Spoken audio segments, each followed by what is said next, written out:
soon as I decide it's time, because it gets boring. Never, Well, When I'm it's not Do we satisfied cycle anymore. through? Do we cycle through? never. no, no. That's why they Joe's say correct. is the grass always greener on the other side? Right? People are Yeah, not satisfied once curious they about get it. that.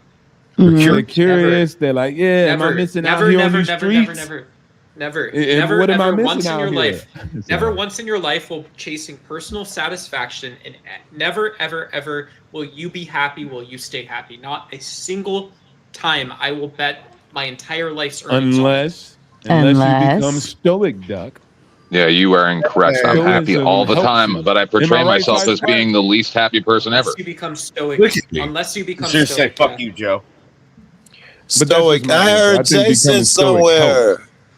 Fuck you, I Joe. hear Jason. I hear, what's up, man? Joe's right. Joe is absolutely correct. By looking at this from the perspective of the mystery, when you solve the specific mystery, you prove the case, and you get the details, you are satisfied as far as that mystery is concerned. But in the process of learning this, you come across other mysteries that must be solved, and curiosity continues.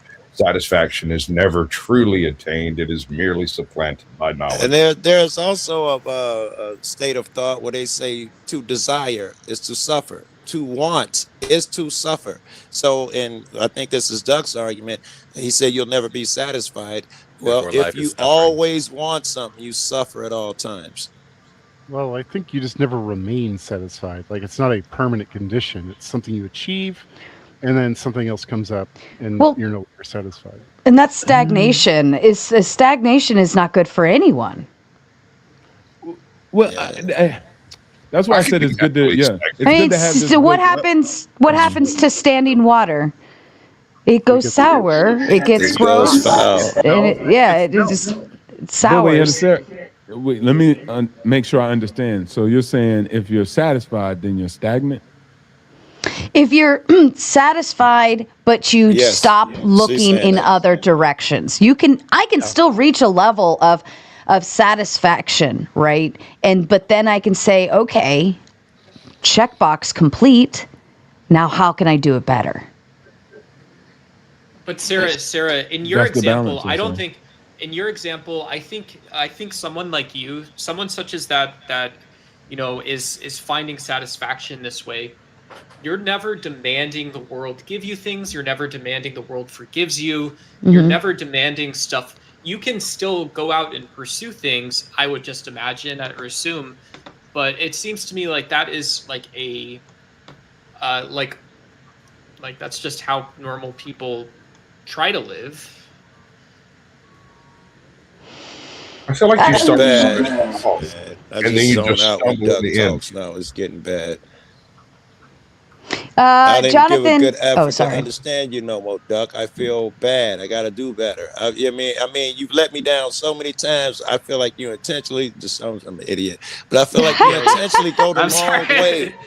I'm And it's sorry. not I'm to an sorry. advantage. And I'm sorry Uh, too. I shouldn't be getting angry. That's okay. Maintain your stoicism. Jonathan says with a big 20, have you not seen what I don't know what experiments of public Street? That's what I was thinking, but like street street. experience of public violence. When it's men against women, they get help. When it's women against men, men are ignored and laughed at primarily by women. I found women crueler than men in my life. I think a lot of that goes back to the idea, though. Joe's like, oh shit. I think that comes to the idea that, like, if I was in a room with every single one of you, even if it was one at a time, you are, except for Duck, you are more than likely able to beat the fuck out of me and unalive me with your bare That hands. wouldn't cross our minds. What the fuck? See why not? But stop. But you have the ability. Doesn't mean you're going to do it, but you have the ability. So that threat is always live for me. Not that I actively think that, but right? Why is it a threat? But But Sarah, that threat is always live. There's a man bigger than me, and he can. There's I always wouldn't a be man able to bigger win. than me. I don't run around thinking, I True. couldn't win against that guy. It's not a thing. Stop it. I would like to counter what Sarah's saying by saying, yes, but the man is actually in the true danger because it's more likely the woman would lie and say he put his hands on her. Well, He hold usually on. wouldn't do that. But hold on. I think that's why women are already viewed upon as like men are here on your ability to defend yourself. If like to think about how we perceive things. Like I look up at a big guy and I'm like, damn, like he can fuck somebody up, you know? Right? So I already put him at a level above me, whether it's physical, like his ability to defend himself, his ability to take care of anyone around him, his abilities, right? Oh, okay. Not So, just hold on. combat. Walk with You me. mean in Walk other with me. areas too.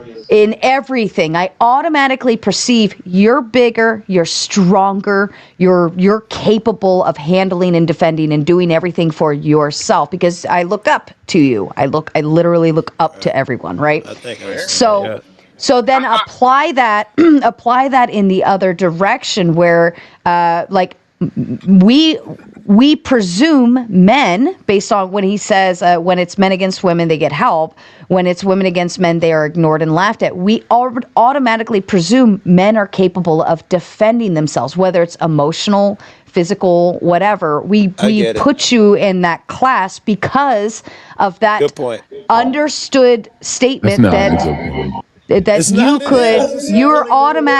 you're perceived as automatically stronger than me. Why don't you want us in the military? Because you automatically perceive we are weaker and we're not capable. One of and my we're all of these friend who things. knows jujitsu has been in the Navy for 20 years, and I've seen him do all of this critical stuff. Then I would be less concerned and about that dude as opposed to my small friend.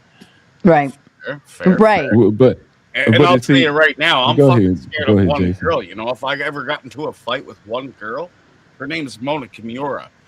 She's about 120 pounds. She'll beat the fuck out of all you motherfuckers. All you men on this Your wife, not me. no fucking chance. Well, okay, No hold fucking on. chance. But then that Not kind of me. speaks to my point because if there's like a butch woman, I'm not insulting anyone here, but if realistically there is like a butch woman in a bar and she just got in a fight with some other dude or whatever, and then she sits down and starts crying, nobody's gonna give that perceived sympathy because it's like, bitch, get up, like because she puts off that manly masculine perception to people. It's like, oh, I'll go fuck you up, right? And we perceive that. So it's all just a matter of like how you're presenting to the world. But if I'm small and meek and, oh no, help me, this is why babies are small and cute, because we have to. I would never be afraid of you though. Well, hold on. Let me point out this. That it's not because true we're for friends, all. right? It's not true for all kids, because the same street social experiment would have a young boy lost in the park, and they just left him. Young white boy was left in the park. Nobody cared.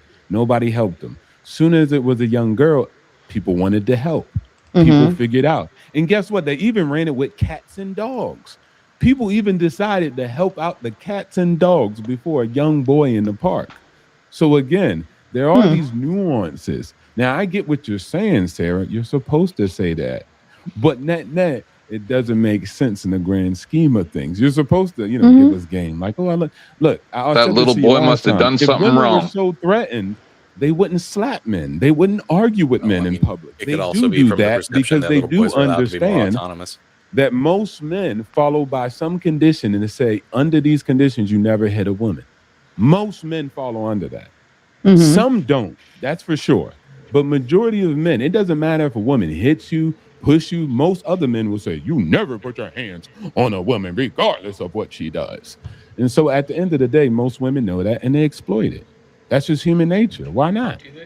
I don't think so. I wouldn't offer a broad categorical distinction about activities that a woman undertakes in the first place. I think that is an example of not being stoic too, by the way. But just from my perspective, if I can't be myself around people in general, why would I be around those people? Doesn't make sense. Yeah, it definitely never met my wife. The old bag, the old ball and chain joke, Nah, She'll come down here right fucking now. She'll pick me up over. She'll pick me up over my shoulder. She'll fucking body slam me. I can't touch my fucking. Yeah, wife. these people don't understand maritime women. I was talking to somebody about that earlier today. It's not the same thing. Well, fuck around and find out. When they go out and shovel the driveway while their man goes and works as like a logger 6 months of the year, and they're the same as the man. They just have a vagina, and it's just the way it is. Fair enough. All right. We can get a different. We can move on to another topic if you would like. Here we go. Since we were on the concept of chores, is feminism better than the patriarchy in a household? And shout out to Jason. He is satisfied every time he boots Duck, but yet he still doesn't. Dumbass. Thank you, Sarah. Thank you for putting that down. You're most welcome. Is feminism better than the patriarchy in the household? How are we quantifying which one's good or the good in each one? I'm guessing. Yeah, that's hard. That's a difficult one for me personally to understand. Right. Well, the patriarchy assumes the man is the leader, and he is like. I'm guessing it's like head of the household, and who's running this ship, right? Feminism would be like when people say, "Oh, my partner," right? That's how I am looking at this. Like, just leave me out of it. Is my I'll offer my opinion first. Completely leave me out of it. Completely leave me out of decisions. Completely leave me out of responsibilities. Like, completely leave me out of things that truly matter to our household. I don't care what my role is. It is what it is. That's all I have to say. Duck the Cuck. Shout out to Duck the Cuck. Why you gotta call him a name, man? Let that man live. But that is the nature of a cuck, a beta male who allows someone else to do all of their decision making and thinking, and they outsource all of their conclusions. That's that he just succinctly described that whole mentality. And I don't want any of it. I don't want any of it. Wait. I don't want to do any most of this men that stuff. say the patriarch do the same I don't want thing. to fix the sink. I don't want to drive places. I don't want to pick what church we go to. I don't want to do any of these things. What were you saying, Obstacles? He just wants No, I said most men who think they're like in a patriarch structure, they do the same thing. I remember last time we were having this show and somebody was like, "Yeah, my wife, she gets the mail. I haven't read anything. She takes care of the money." Okay, I didn't know if it was you, so I didn't want to give that to you. What I said is it might be 5 years before I read. decide to check the mail because that's something that she does. But if I do check it occasionally, if she might not have got it, and I'll be coming in, getting the trash or whatever, and I'll check. How fucking dare you? It's always done. So if she were to die tomorrow, it might be a while before I check my mail before it occurs to me that, wait a second, I need to do that. Yeah, so that's why I Give me a said men call. have different I'll roles. help People have different roles in their house. But you seem to have detached Well, other which one's decisions better? into that space. Right. Well, correspondence to my family estate is something that I would take care of because I think it's very important to know that. But of course, if another man does it differently, I wouldn't say you're a cook because you don't. He literally it just depends. Very good definition of a cuck in a relationship. You could call him one. I just said that. I'm going to go, gentlemen, I'm going to use the restroom. Obstacles, if you could just take the charge. I'm going to use the restroom and just grab a bite to eat real quick and bring it down. I'll be right back. Give me 2 minutes. Whoa. You guys are playing well, so I'll be right back. All right, continuation of the topic if y'all want to, but if you want to go in a different direction, you can also. You were in the discussion. We just started this topic. Yep. Feminism, patriarchy in the household. Yeah, okay. Let's hammer this out. It was working. Let's do it. You were talking about if you would rather take a correspondence with your estate yourself. I do so, but I do most of that through email and through other avenues. Not usually snail mail, but legal stuff. I will know when it's coming, and I'll go out there and make sure I'm there to get it when it shows up. But otherwise, as far as like checking the freaking sales papers or whatever, I mean, anything that I don't know is coming, I don't know it's coming. She's gonna have to come in here and hand it to me, or I'll never find out about it. Okay, cool. See, and that's the difference. Like, you gave more information and context to it. But I was just about to say too, if I wanted to sue you, I'm gonna send it by mail since you're not checking. But If you did say send you, an extra yeah, mail, no, I'll you get a said if it's legal, notification that it's if it's coming. legal, yeah. So on the Dang. topic, it doesn't seem to me that these two things are mutually exclusive. There are plenty of people who might be of a religious background who form their household in the sense of a patriarchy, but they might still want their wife to be able to vote and have a say and stuff like that. So I don't find these two things mutually exclusive. I don't think. I think it's really what works for you. The people who are more for the patriarchal kind of system, those people will align with other people who believe the same, and the people who believe in more kind of like partnership households of equality, like they'll find people who believe the same as those. So it's like it's hard to say like what's your metric for measuring this. Like I would say the more religious people probably would argue that they have a better outcome as far as like sheer gross number of children they make compared. They do have a slight advantage on that.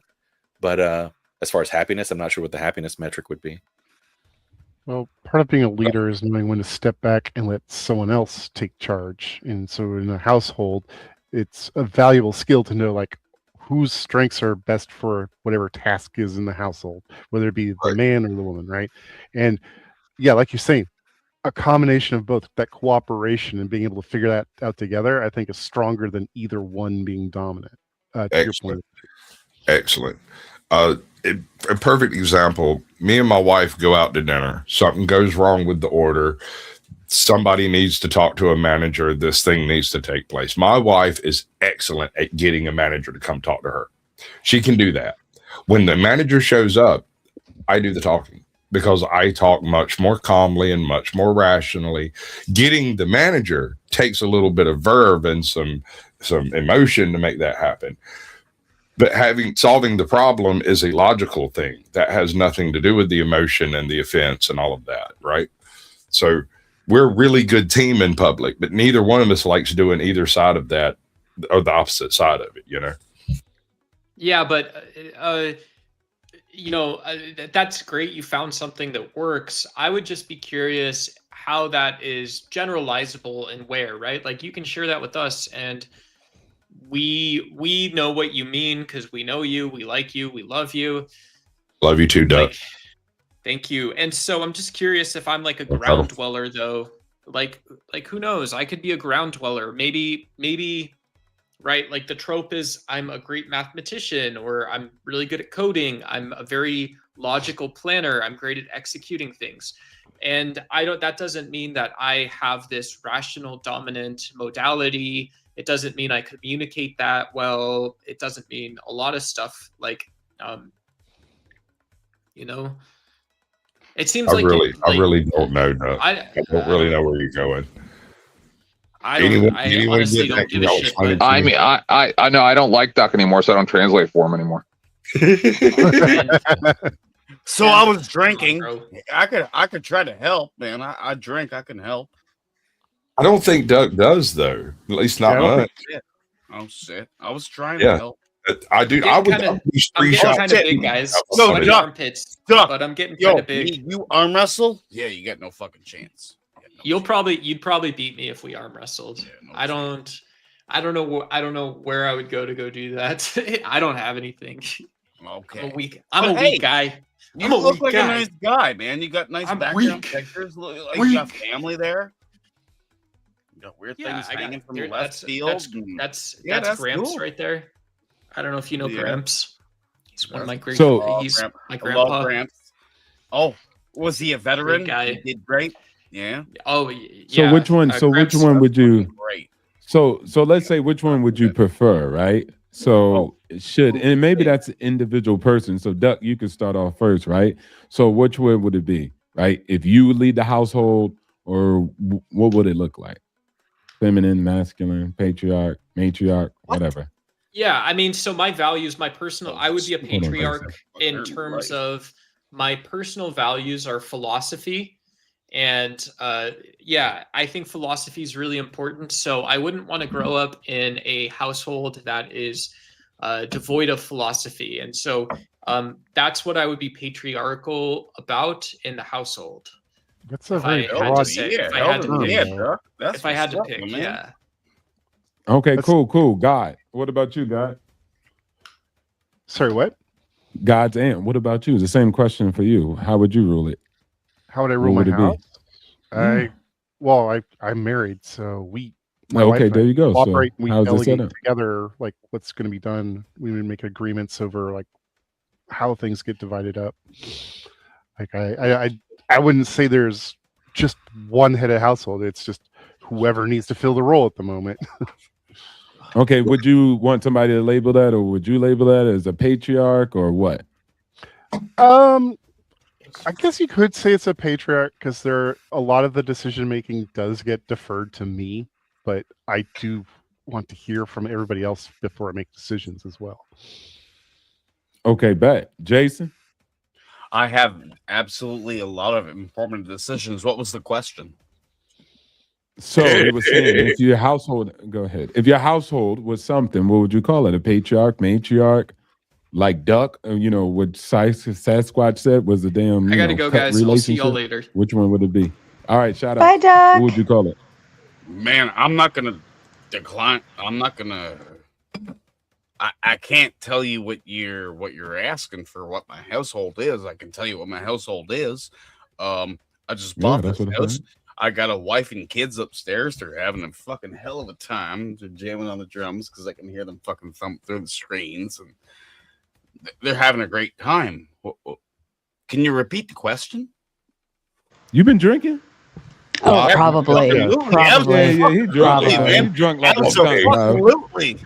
This dude Boy, was see, Did your question make any sense? But go on. It was like three people who I'm trying. answered I'm it, fucking Jason. trying, man. I'm fucking trying. Three people answered it. What do you mean doesn't make sense, brother?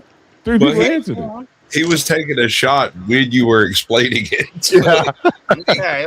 He's That's the lost. question. Yeah, right. Lost in I the bottle. and I just got here, so I have no idea what the Sorry, question man. is. Hi, Bob. I was just fucking around, man. You're good. Okay. Big screen. Big screen yourself. Big This screen. guy. No. You. I love it. You the I banana. love you, man. Come on, girl, work with me. She knows what's up. She knows what's up. What is he drinking? What you drinking, Jason? Oh, Fair, you're no. not playing fair. Oh, yes. Oh, I'm sorry. Not even Oh, whiskey. I see what Sasquatch was saying. Okay, it is There you go. whiskey. I understand now, Sasquatch. I thought you were talking about Jason, but I get it. I get it. Good girl. Good. Holy jeez. You can't put that 49%. out at once. Mm. No. All right. Samuel, the infamous, says patriarchy, feminism, meh. Misanthropy is the only way to. What is misanthropy? Being a hoodlum. Being naughty. Being a misanthrope is hating humankind. Yes. It's doing all the bad things. A famous for play bad by Moliere. reasons. Okay. Misanthrope. Hating people. All right. And Nuke I'm says, here. hi, Nuke, says only one. I prefer to PayPal. Sarah gets more that way. Thank you, Nuke. Thank you so kindly. And Nuke, is it Nuke or was it? Who wrote? Does your bananas have eyes on them? No. Mine does. Oh, yeah, I love you, man. But Jonathan says, why, if feminism is so great and the patriarchy is so bad for so many, why do these liberal types permit highly patriarchal societies to immigrate to the West? Oh. It's because humans are humans, and they can say that. It's fair. It's because it's not about eradicating the way you think or the way you want to do things. Right. It's about allowing people the choice to be in it or not. Like we're not trying, like liberals aren't trying to like go over to conservatives and be like, you can't have patriarchy over here in your house. Mm-hmm. That's not what we're saying. But people who don't want to do that should be allowed to do that. And people who want to institute it through law, like shouldn't be allowed to do that because there are people who But are. It's easy to see why people, But might people think actually that do say that. feminists You can't have hate that. patriarchy. When you see their protests or their rallies and everything, they have signs that are like "End the patriarchy," blah blah. Yeah, right. And then also people It doesn't do sound say very that. acceptable. Like Yeah, but girls you even admit say that like I laws want to be a denying people household things wife, and and I personal feel like behavior in I'm your going to house be are made You're fun both of. you're both talking. I Yeah, didn't hear yeah. either of you. I would say that women even say that. Women say, "Hey, I want to be a household wife. I want to have kids," and I get made fun of and told not to do that. I'm told to go get a career. I'm told to go pursue a degree. I don't want to. So it's not even about me saying it. Women are saying, "Hey, I'm getting picked on. I'm being told that I'm outdated. I'm impressed just Yeah. because I want to have kids."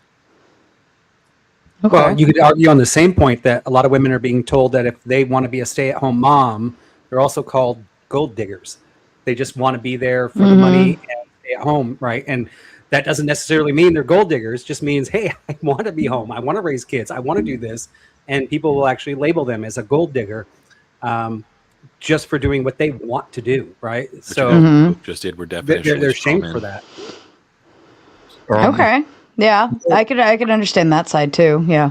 There is Go a ahead. difference here too, because the traditional role that a wife would occupy, very conservatively speaking, would be keeping the house and whatnot. And the modern existence of an apartment life doesn't really have as many quote unquote chores as classically the woman would be responsible for, while the man is out making the dough and the bread and bringing home the bacon and all that stuff. There's always been a split in thinking between the city and the country. There's always been a split in thinking there. That's true. That's why I love you so much, and my wife fucking hates you. But who gives a shit? Fine. Jason, you're not one. Jason says, funny, Democrats make all kinds of things laws to protect feminists, or try at least. Any thoughts to that? Okay, what was the question? Do we mean like Oh my allow God. women to have rights? Questions? Jason, at what point, orange hair Jason, at what point are you going to be productive? We got to have some type of productivity. Funny, the other Jason, our good Jason, says, funny, Democrats make all kinds of things, laws to protect feminists, or try at I least. have no chance of me being productive here. I'm gonna tell That's you. fair. All right, that's fair. So what would be an example of a law that protects feminists? Would that be abortion? Well, I mean, well, he says Democrats make all kinds of things, laws to protect feminists. Yeah, so I think abortion would kind of be on that list because it runs down the my body, my choice, female rights, female reproductive rights, so on and so forth. So that would be something that would definitely be a law that they put in place to protect feminism to that degree. And Michael Picard got it out. Michael Picard got it out. All right, Jason, listen to me. If you're not going to be productive, then do this. Pretty productive. I know. No, Vibe was talking first, so just wait your turn. Vibe, can you say it again, please? Well, I'm looking at the laws, right? Or trying to think of the laws. I'm not actually looking at them. This would also be equal opportunity in employment, like oil rigs. 50% of all oil rigs should be manned by women, right? That would be another law that the Democrats are trying to protect to make sure that Wait, we have what? equal opportunity. They're doing that? Or is that an example? That would be an example. I mean, in the Oh, workforce, okay. they're supposed to be just as equal in every opportunity, right? But we can't fill the workplace with unequal matches. He's once again right? building a straw man to hold up in front of you. That's what he's doing. I'm actually not strongmanning anything. I'm just asking the questions. What are the laws that everybody would think are the ones that the Democrats are using to uphold feminism?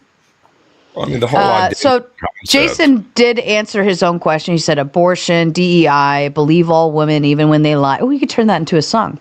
Abortion, DEI, believe all women even when they lie. Da da da da da da da. Okay, go ahead, Sasquatch. I'm sorry, you just shattered my whole thought process with that. I don't like that song.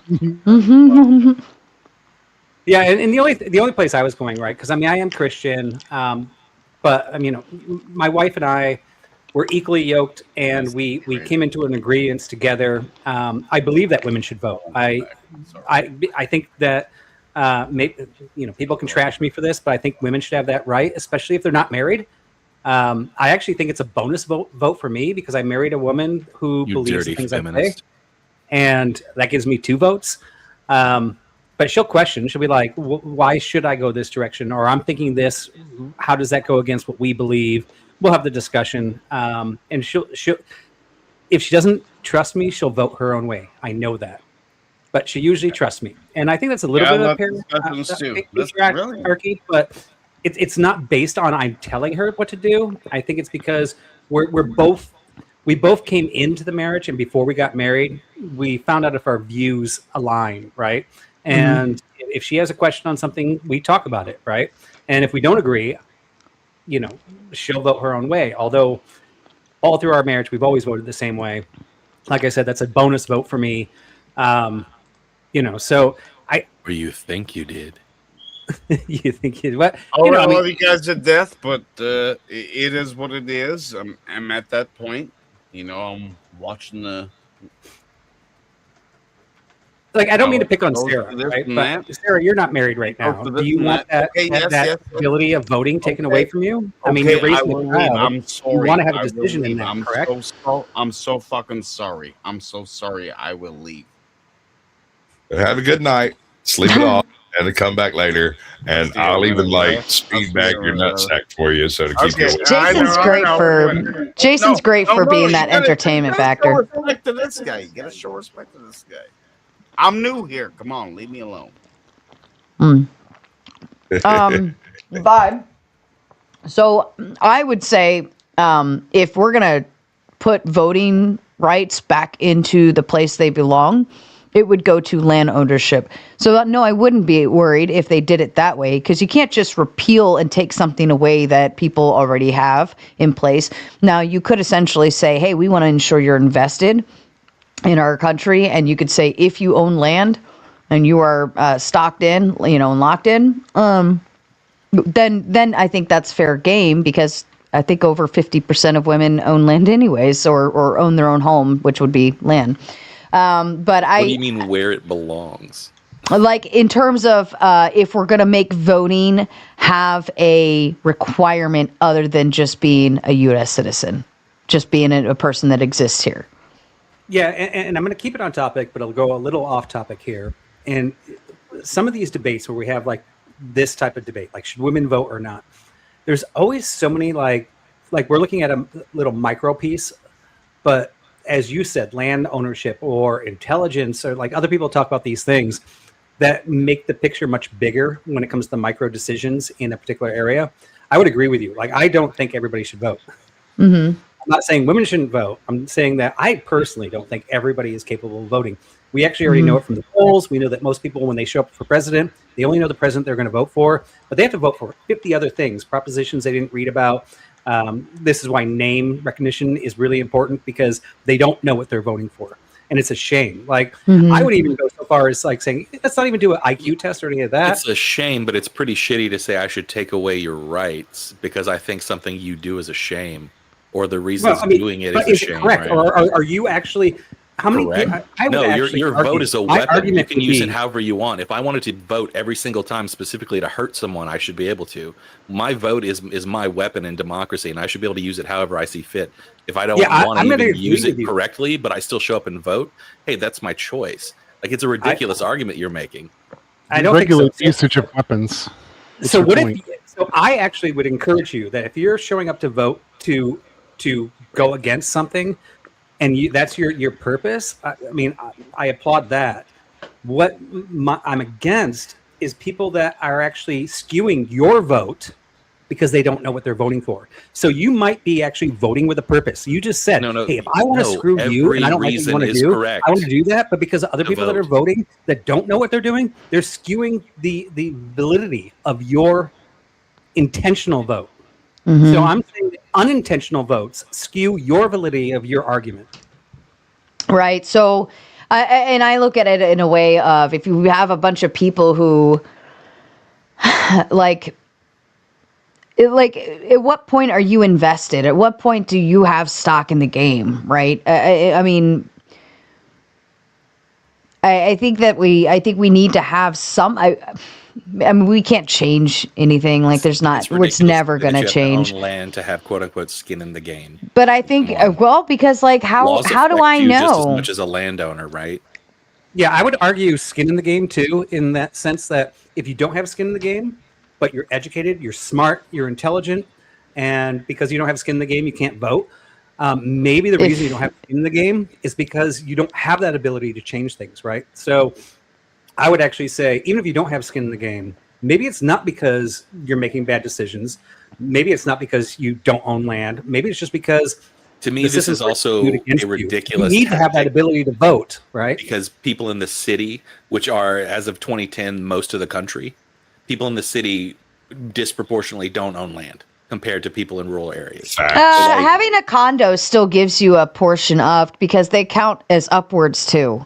Right. So it would, like, if you bought a condo, just because it's in a big building doesn't mean you don't own land. Right. But having property, you still have a piece of that property of the building. That's your space in that building. It still counts. Wanting to revert voting like this, to me, completely ignores the entire history of the country. Like, we didn't just decide overnight to take away these original requirements. Like, these were long held beliefs by people, and people fought to change them. And now we're just like, yeah, we should just go back to that. The Constitution's not the Bible. It was not a holy writ document. There were plenty of mistakes in it, and we should keep building from it as a foundation. But people who want to go back to it, I think it's ridiculous in some senses. Do you think there's ever a circumstance for going back to an original interpretation of the Constitution is good? We always take original interpretations into account. We take everything that's been stacked upon it as well. Chevron deference was a distinct step away from the intentional reading of the arrangement of government entities. And right, and there's some things that are going to change over the time, and we have to be okay with that, right? Like, do we really need to be shackled by it was just their interpretation in the 1700s was about the law? Like, you don't think things change? But informed, sir. No, we're informed now. Like, you're talking about being shackled. Like, we can't go away from their interpretation. I'm not talking about being shackled. I'm saying, is it possible that sometimes we get things wrong and we should go back to square two, not square one? Square two being the Constitution. I have progress always forward. We do that all the time. I have one problem with land ownership being like what determines if you're a stakeholder, and that's that this is easy to game. I could buy a lot of property and sell voting rights by just cordoning off little tiny chunks of my property and just selling it off. So it's like I don't think that works as the sole standard. I do like the idea of there being some sort of gatekeeping to voting. I know Effigy, you don't agree, but I do think that it is a responsibility that needs to be taken seriously. And if you have, for example, 51% of a population that's all poor, they're going to vote for the person that's promising them free shit. That doesn't mean it's a good system. I think we do have a metric for voting. It's called being a citizen. Let's see. Hold on. I'm going to catch up here. Carpenter Tom says Jax is back, that he was actually, I knew it was coming soon. He said he was on his way to go get him since the last super chat. So woof woof, shout out to you, Jax, and we're glad you're home with Pops. Thank you so much. Jonathan says, today chores are chores people complain about. In my grandmother's era's chores could be different. It could be the differences between life and death, especially kids. My grandmother told me this, which is why she hated feminists. Technology freed women. What's our thoughts on that? Your grandmother hated it because she couldn't live a life with it. Mm-hmm. Mm-hmm. Vibe, any thoughts? Yeah, I mean, I keep on thinking about like the United States and like third world countries, right?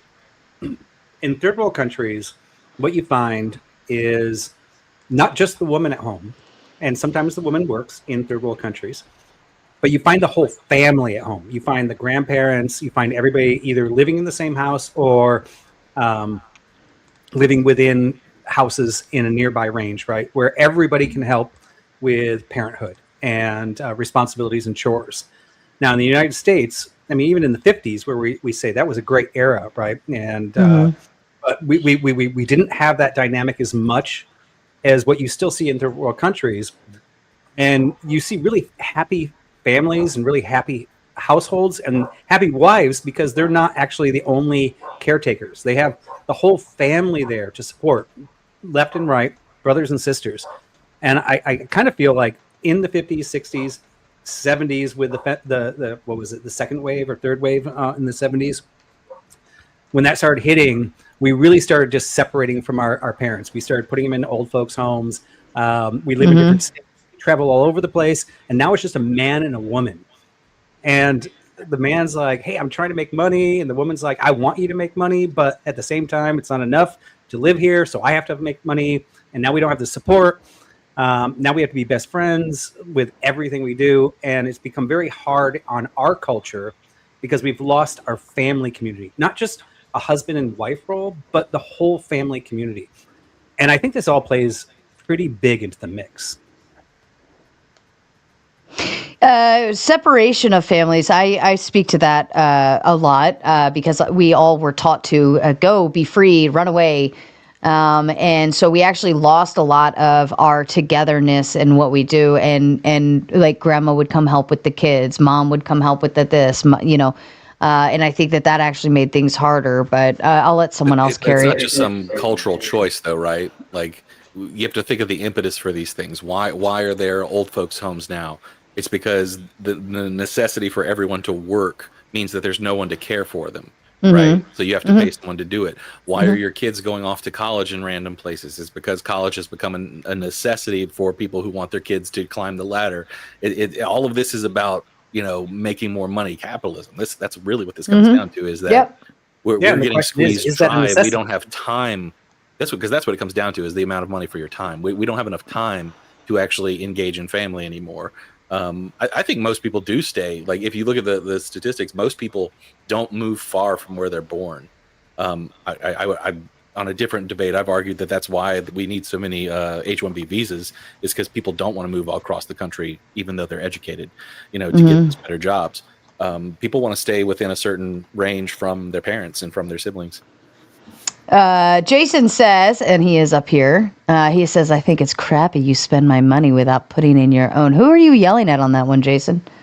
All of them. Did you want to add in your thought? I know you had something to add in there. I mean, as a business owner, and being a business owner since, before I was even able to run the business, because I still had percentage whenever I was born, it was one of those deals of if I'm having to give more money to the taxpayers or more money to the government or anything else, then I'm not going to invest more money into the economy and open more businesses, because it's just going to cost me more money to give to the people who aren't working. So why do I want to turn around and give people money who don't deserve it? All right. Anyone else? I'd like to go back on the voting thing, right? And I think Effigy might agree with me on this, right? Maybe. We'll see. I think voting is very important. I think people should have a say, even if they don't own land. But I think also we'd live in a better world if, like I said, when you go to vote, it's not just for a president or a governor. There's always Prop XX, right? And we know, or maybe you guys want to disagree with me on this. We know that a lot of the people that know what it is, that Prop XX, vote in their right or left decision. But the majority of the votes that actually are voting for that don't know, and actually skew what the majority do want, that actually educated themselves on that. And I think that's a big problem in voting. And I don't have a solution. I came up with a solution once. Take all the names and props off the voting ballot and just ask questions. Are you for abortion? Are you for this? Do you believe this? Just ask people what they think and line them up with the actual correct response to that particular thing, so that they're not. They don't even have to be educated. They can just go, here's my views. How does that line up? They took civics classes out of high school a long time ago, and they're slowly starting to trickle back in. That's good. I know in like one of his last 2 years of high school, my kid they call it something else. They called it government something. Government studies But I or was very social happy- studies. I was very happy to see it coming back because I think that was a big part of it is civics going away.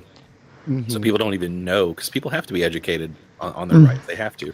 They don't just give you a manual when you turn 18 as a citizen and be like, here you go. This is the Book of America. My I mean, if you could America solve would be a lot the happier getting if people they out to actually vote voting. puzzle, like you would be the richest man in the world. my issue personally, my city just passed a $10 million bond to build a new indoor practice facility for the football team, and the majority of the people who voted for it aren't paying taxes. So it's coming out of my pocket to build them a stadium, or an indoor practice facility, but they pay $0 on it, and I'm paying. Right. Yeah, my taxes went up like $2,000. Jesus. Tootie Bug sending in a Raging Tomato gifted membership and sends her love. She might come up on the panel later when another lady gets here because I'm not enough for Tootie Bug. But we love you, Tootie. Get up here. Brick is normally first one here on the panels, but he likely won't make it tonight. I'm at a council meeting. They went to the back for a private session about a law. This sounds dirty. Like, I'm going to read this in such a way where it actually sounds dirty. They went back for a private session about a lawsuit with the mayor. Who knows how long they'll be. Hashtag to the goal, and I believe Brick completed the goal, and now we are on our hourly marks. So you have the dono goal. You got an hour to fix it and make sure it keeps going, or else we all just go away. All right. Did anybody else want to tap into that? If not, I can maneuver because I think we've kind of been on this one for a while. Okay, I have to ask if Stillman's. Are we still on the woman or man thing? No, Feminism better than patriarchy in a household? It takes a mix. It takes a No, mix. we're on the man-on-man thing now. Okay, well, we can do that. It's all about the man on man. At least 51% of them. But it takes a mix, and like even in gay relationships, I don't know how that had to come up, but I guess it can. Is that sorry? It's fine. You're gonna have a mix. Like my husband and I have that discussion on a regular basis where he's like, "Oh yeah, well, if we had a kid, they would be spoiled," and you'd be saying no, and then I would just buy it for them anyway, and like that's just it's the way it is. You're always you're not gonna have two. If it was two masculine dads that were like, go play football all the time, football, that wouldn't work out too good, I don't think. No, I think you've got a great point, right? Because in a marriage, there are two personalities, and usually you guys complement each other, right? So if the wife's like, this is how you make the bed, and I know women that are feminists are going, well, why did you make her make the bed? Well, maybe she's just better at making it than me, right? I don't know. So she's going to take that responsibility. Actually, in my family, I'm better at making the bed. I do a much better job at that. That's fine. She might pick up the mail, like Cass. Vibe, I think you have a weird view of this. No, feminists aren't going to ever bitch unless. Hold on, let him finish his thought. Go ahead, Vibe, finish your thought. And it's just, it's part of how we do that. And what you're saying, Temp, is like, hey, I have these values, and in a gay marriage, like I don't even know how hierarchy would work, right? So then you would have a better perspective of this, in that you both have traits that you guys are good at, and you guys take those roles. No, I'm saying it would default. Like you, it wouldn't be good to only have just one perspective. Well, and I don't think marriage works. The yin to the yang. Is that what you're saying? I don't think there's such thing as matriarchy or patriarchy. That's what Jason. Like what? So. Like, or to what level are we talking about here? Yeah, and I think that's kind of the debate. Like a Middle Eastern level, or like Seventh Heaven? Which one? Want me to sing the theme song? Oh, Seventh Heaven. When I see your smiley faces shining back at me. All right. Anyone else want to finish up on that? If not, I will. You know, the founding fathers already figured this shit out, right? All right. So you've already gone over some of that, but yeah, you tell us all about it, bro. I can't wait. Go ahead, fatty. Property is land, right? Landowners own property, right? Uh-huh. So that designation of property goes down to anything that you can purchase. Uh-huh. Is property, right? And what do you pay when you buy property? Buying a candy bar shouldn't entitle you to vote. Yeah, that's not. There's different levels of property. That's a product. Sure. Yeah, but I mean, as Fatty's saying, what if you own $1 million jet, but you don't own a house? Hard property, right? Like land, right? Or like a horse, say for instance. There's a difference between personal property and property. Legally, there's a difference between personal. That's why you pay, like some states have a personal property tax. That's my personal property. That's personal property is like a vehicle, a jet, this, that. Like that's personal property. Your candy bar, that's my personal property. Yeah. But property is property, like land, house, you know. Things that cannot. I think how they define it is like things that cannot be. Like if you took the house and you turned it upside down and anything fell out, like anything that's falling out is personal property, right? Sure, but it's still property. You pay taxes on that, right?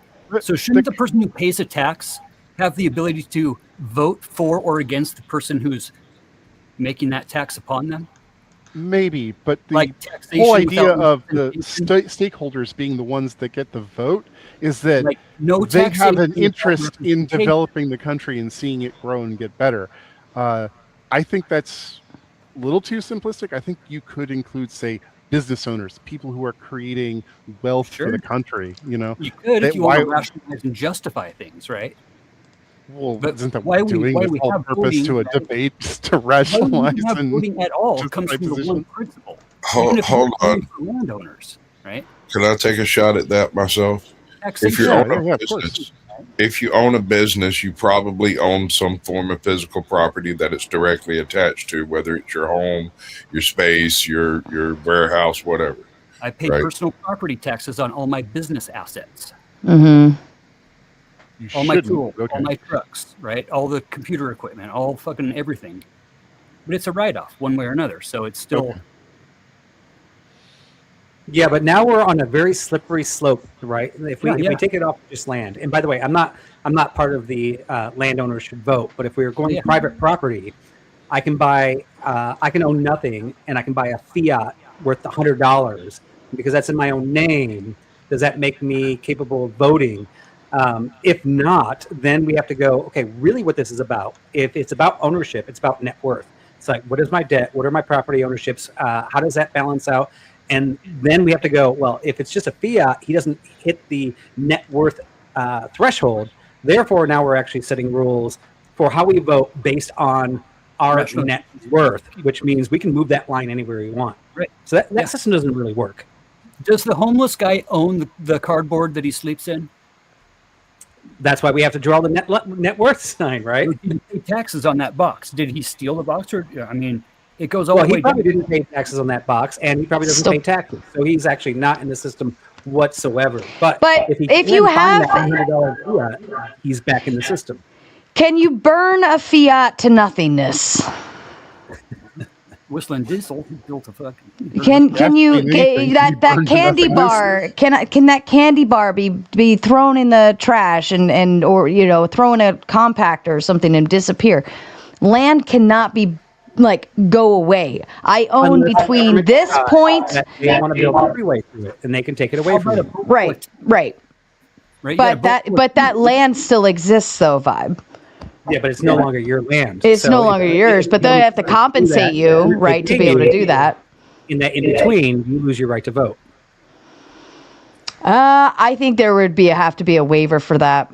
Even though you still have net value. Right? Because you are, it's a benefit for overall society, and the government is asking you to pick up and move. Like, that is a them problem, not a you problem, so they have to still grant you that space. So and I would even say they can't buy it until you find new land somewhere else, right? Like, I feel like they can't just, because that would be that would be like a a wavering concept, or there you would have to have some conditions put on that. So now we've got all land owner voters, right? And they go, wow, this is a pretty good deal for us. We're able to rent. We're able to make money off of our rental properties. We're able to expand. Hey guys, this is all awesome. We're the only ones that vote. So now let's vote that only landowners are capable of buying land, so we can buy it all up. So the rest of the population can just be renters, right? And we can continue profiting.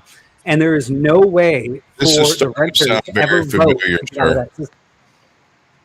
This is sounding very familiar. It seems I read something in some sort of an economic type of forum location about the whole world.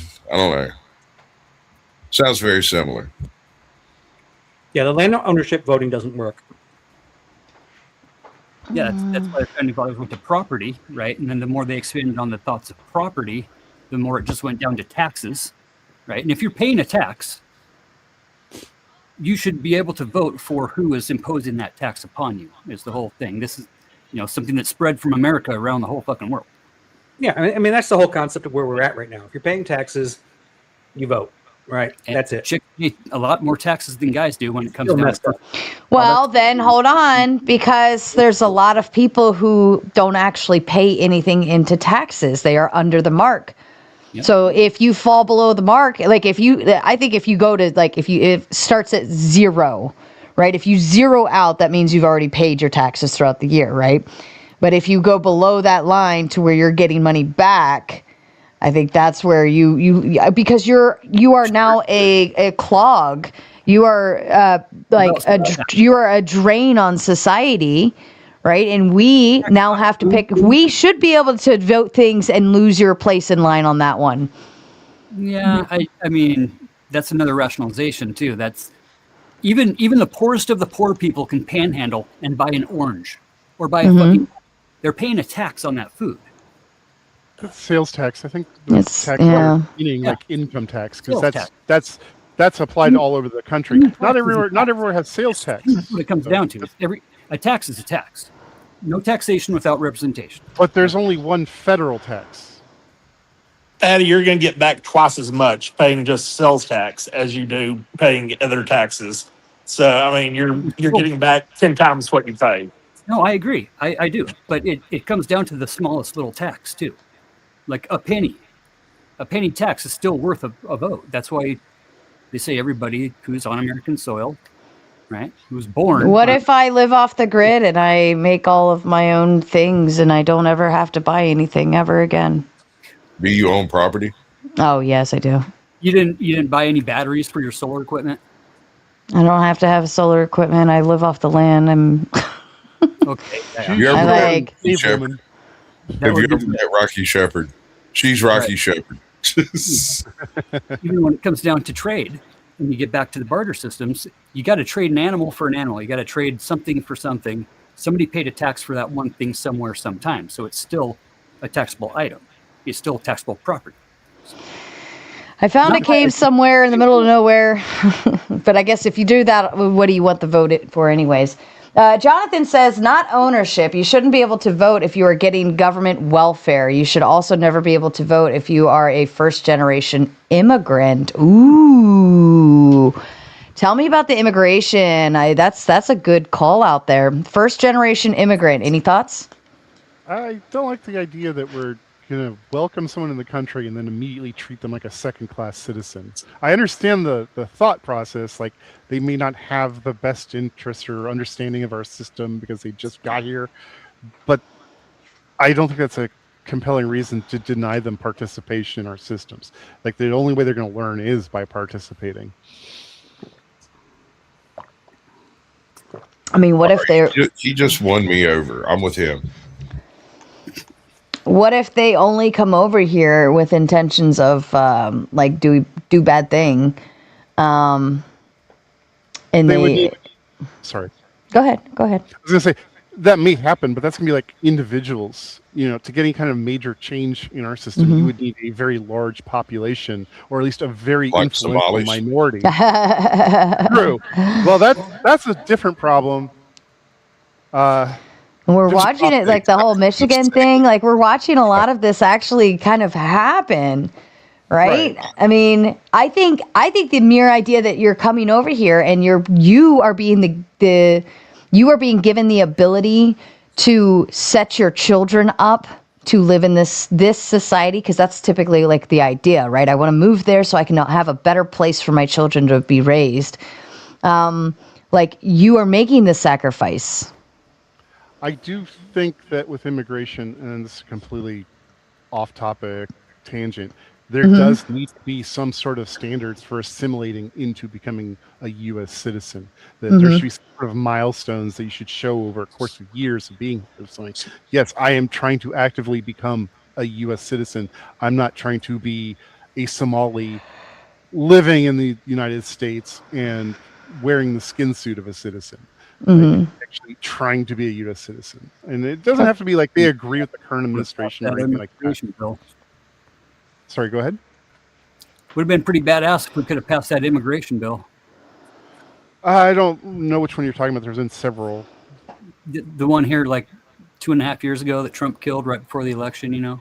Oh, I have to look into it. I seem to recall there was some issues with that bill, but I don't have it current in my head. So, Sure, but still, it every bill has some pork in it.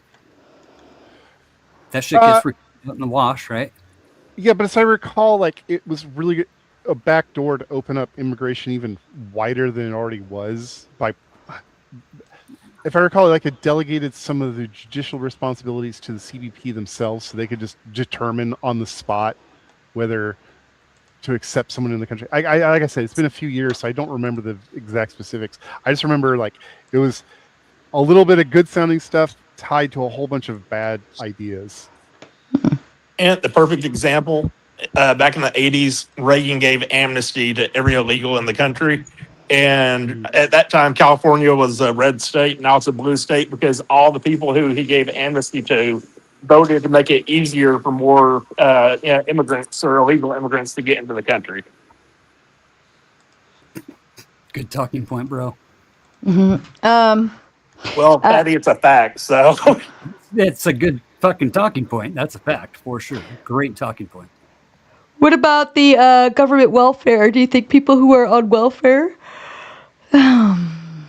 should have the... And Citizens United, according to this tweet, because we don't want the government welfare people getting able to vote. So that means corporations are not actually people.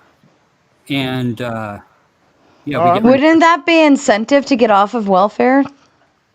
Yeah, like GM and Ford and Elon gets $8 million a fucking day in government welfare. I mean, if your vote is important to you, then yes, getting off welfare so you could vote would be an incentive. But I think a lot of people that get into the welfare system, that's not their highest concern. What's the percentage of people that go on welfare and stay there for the rest of their life? I don't have that up. You know what? Who did this? What's his name? Mr. Beans had these numbers, and I thought it was actually a really small percent with what he provided. Like where they stay on, right? Most people, based on his numbers, I believe he said came out of it. But yeah. It's like 50% maybe, and that's including disability and Social Security, where people get hurt young, like veterans, right? Mm-hmm. I do like what Steve said in chat, where he said full-time employees are on welfare, right? So it doesn't mean he's not trying. It means that Walmart employees don't get a job. Right, but you are relying on everyone else around you to pick up your like to supplement you. Right. So if they're carrying you, hold on, let me get the thought out. If they're carrying you, like you are the weakest link, right? Everybody else has to do a little extra to help you do your part. What about benefits? Here's the thing. Somebody who actually isn't on welfare could just be freaking checking boxes in a voting booth. And that particular person that's working and trying to uplift their life actually may look at every single thing and actually make an educated vote, right? And I'm excluding him from this whole thing. This is why I think like land ownership and wealth and welfare are all stupid ideas for who should vote, right? there's definitely a voting problem because I know that we'd be a better society now if people actually knew what the fuck they were voting for, but they don't. The majority do not. I would say maybe 20% of the people when they vote actually know everything they're voting for on that ballot. Maybe 50% know 2 of the things that they're voting for. That's the only reason they showed up. That's a real problem, and it just keeps on leading us into chaos. And I don't know what the solution is, to be honest, but I just want people to be educated on their votes. That's it. Like, know what you're voting for. And I know for a fact, and tell somebody on the panel disagree with me on this, that if you think I'm wrong, that the majority of people don't know what they're voting for, minus like 2 or 3 things they're passionate about. Definitely. I'm absolutely certain you are right, sir. I don't think we vote for what we want. I think most people vote against what scares them the most. Yeah. And we get and played throughout the 4-year periods, right? And there at that 4-year period, we get really fear-mongered against the other person, that they, thems, and the others that don't really fucking exist, right? Calvin says it is reported that Trump only paid $750 in federal taxes in 2016, 2017, the year he ran for president. Does that mean he isn't worthy of presidency? Are you just saying that because he paid less in taxes? You know, that he's not lost getting money those years. You don't pay taxes when you lose money, right? I think it's kind of a funny comment because one, like I don't agree with that particular comment, but I would say his personality, I would question whether that's worthy of presidency, along with Clinton as well. We back in the day used to hold our presidents to a certain standard of ethics. Later in life, we found that our presidents stopped adhering to those normal ethics. Now, as far as the amount that somebody that actually has money pays, you have to look at how many people they employed. Granted, like, and in their employment and the taxes and the businesses, maybe personally they didn't pay that much, but they probably paid 100 different people's lifetimes in 1 year of taxes into the system for what they created. So I don't think it's always a necessarily fair, accurate assessment to go, this rich guy paid 5% less than me. Well, his 5% less was millions of dollars more than what you paid this year. Right. Yeah, I agree. Or what you created. Holy shit. I'm going to go make some coffee. Those bananas are kicking my ass now. Was somebody going to say something? If not, I can. Bananas. It was the bananas. It was the banana. Like, I'm sure my glucose levels just like. No. Damn, dude. It is not the riveting conversation that's been taking place over the past 20 minutes. I've been enjoying it. I really have. Like, I feel very. Calvin, I'm very excited for this panel. Actually, you guys came in strong, and you've everything's been it's good. I'm really excited today. But I'm gonna go make a cup of coffee real quick. You think a person was curious when they tried to figure out what would happen if you bred a Chihuahua with a wiener dog? Was it curiosity that drove that? And was that animal created by curiosity? Humans might have been created by curiosity. You think God was curious enough to put up on a drop of water and just watch what happens? Our development of fire and the domestication of animals and plants is agriculture. All of it, the whole thing from being an uneducated savage drinking directly from the stream all the way to modern society has been an exercise in curiosity, but restrained curiosity. It's not always the people who go harder in the paint that always wins. It is risky, and it's those who can manage the risk assessment of the risk versus reward dynamic in a fluid environment that actually progress. Somebody's got a full send, so you know where that limit is, though, right? Somebody's got to go balls out and die, right, to figure out where that line is for everybody else. You don't have to die, but it's the one that eats the mushroom first, because Crooked Jimmy can't do math. So he eats the first mushroom, and if he lives through it, then we might eat some mushrooms later, right? And the smarter Johnny's watching the other animals eat the mushrooms and seeing if they die or not. Sure.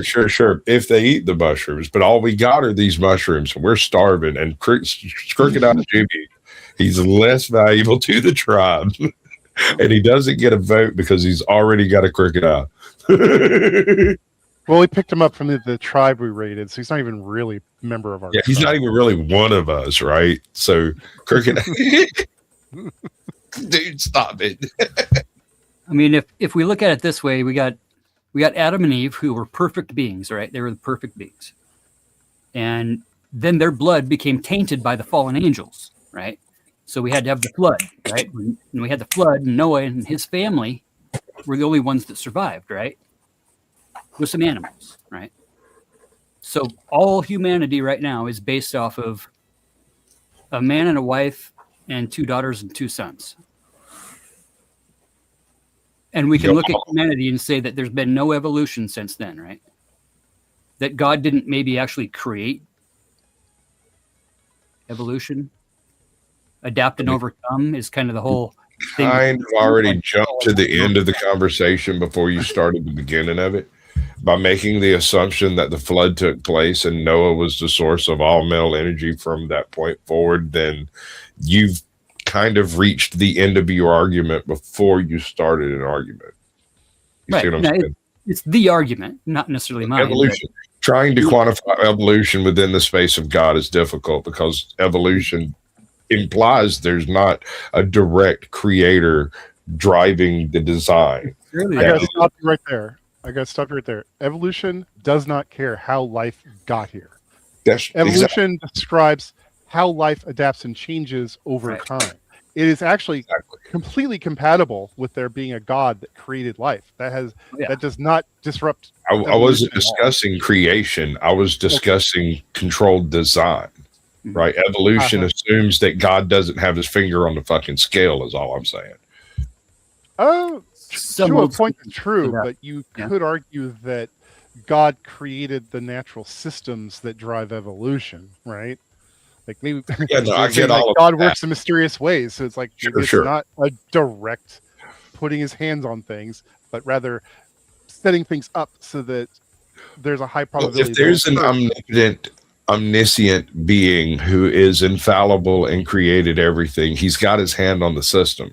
And evolution describes the manner in which species change over time to become more adaptable to the environments they're in, or less so when they become extinct. From a theist point of view, it'd just be describing like how God's plan works in motion, I guess. I'm an atheist, so I'm not the best person to argue for that. But he is the best person to argue for it. I've heard him do it before. He's real good. Well, I'll shut up. So, I mean, I would say, you have 2 types of Christians out there. You have old Earth and new Earth Christians, right? There's a lot more than that, honey. Obviously, but ultimately, like if you look at day one, like, let there be light. In theory, that could be the Big Bang, right? So, in the argument that God created everything, like the Big Bang, although there are people refuting that now, and science is changing. The only difference between science and religion is that... Why? Because we were curious? Us Christians believe that God is God, and the secularists in the science community... By the way, there's Christian scientists as well that back up tons of the secularist science views as well, call it X, right? So we go, well, there's something we don't understand. We don't understand God, and, we're built like him. Maybe we'll discover it someday as humans, and we keep on doing it. And by Christian scientists, do you mean people we don't know what it is. Science? But we're both saying that we have something we have more to discover. And the old world Christians believe that like day 1, 2, 3, 4, 5, 6, 7 in God's infinite time could have been like day 1 could have been the Big Bang. And thousands and thousands or millions and millions of years could have gone by. And day 2 was the firmament, where all of a sudden all the atoms of the universe that were created started coming together and started like circling each other and started forming planets and suns, right? None of us know, and I can't say that's how it worked. I don't know that. God is my ex. We both have our exes. Non-God believers just call it X. We call it God. We both agree that we don't understand it, and God made us in His image. And I think every time when we discovered an atom, when we discovered a molecule, when we discovered a quark, I think He smiles and He goes, "Wow, He's like, I made them like me, and they're starting to figure everything out I did." And I think He's excited to see what we figure out that He did next. But I don't think it's free will are a form of evolution, then, right? Free choice and free will give us that curiosity. Yeah. I mean, if the Big Bang is true, and if God created the Big Bang, and by the way, I don't know, right? I'm not preaching this is what happened. I don't know what happened. But if He did, then maybe He set the whole evolution plan in place, right? And it is kind of interesting, even in evolution, right? We see all these forms of monkeys, we see all these forms of reptiles and similar species, but we don't see any other intelligent beings, right? We don't have different variants of humans, because I don't think black, white, and Asian are different variants. I think we're all still pretty much the same. But in theory, like with wolves and sharks and all these different things, we should have a lot more variants of humanity with intelligence and capability of self-awareness. We found them. Well, allow me to interrupt. Number one, Ryan, you guys were asking for Ryan is backstage, but there's only one way he can get up here. And you already know what to do if you want to get Ryan up. Usually do you want to drop? You just got here. Yeah. So for Ryan to come up, I have to leave. Is that what we have to do? Well, no, I was going to say, respect. I do actually have to go. Respect the grift. Respect the fucking grift. Oh, no. Vibe, did you actually need to go? Because if you do, I'll let you go ahead and give your thoughts if that's what you wanted. Yeah, I do. Yeah. I do actually have to go because it's time to feed the kids. And sorry for messing up your grift. I should have just said something really rude. And Jason got it. Jason got it. Get this guy out of here. Jason's booting Vibe. He says, "Fuck you, Vibe. Respect the grift." Yes. Thank you, Jason. I appreciate it. No, thank you as always, Sarah, for coming up. Guys, follow me on Vibe on YouTube or Vibe on Kick or Vibe on X. It's been a great discussion. We've all been really cordial, and these are the type of debates, whether we agree or disagree. And by the way, I love Ryan, who's coming up, who I disagree with everything he says, but I think he's a freaking cool ass guy. Yes. I wish I could actually stay to talk with him because I'd love to shoot everything he says down, but love the guy. No. Obstacles, are you talking? I don't hear you, Obstacles. You're muted, Obstacles. All right. Well, Vibe, thank you so much for swinging by. You are now officially dubbed the wise man of the Panelverse. That is you. You got to own it now. You got to own it. But we love you and enjoy dinner. Have a good night. All right. Thank you, guys. Nice talking to you, Vibe. Let me try to get there. We go. Yes. So, tell me this: if you're at a wedding with your old lady, right? And right at the kiss, right at that moment, right? You look over at your old lady and you shed a little tiny tear. Is that okay for a guy to cry in that situation? It's not really crying. It's just it's this shed of a tear. It's just one tear because it's so fucking beautiful, right? Because I would argue. Well, yeah, I find that there are very specific times in which let me respect my grift. I apologize. I meant to do this, but shout out to you, Jonathan, who sends in a big 20 just to say for you, Sarah. Oh, I love that. Love your debate platform. Thank you so kindly. We appreciate you being here, Jonathan. And it sounds like you are a very active one in the chat, and that's fun. I like that. So continue talking shit and doing what you got to do as needed. And Jason respected the grift and booted Vibe for Ryan, which I feel like that's an oddity almost.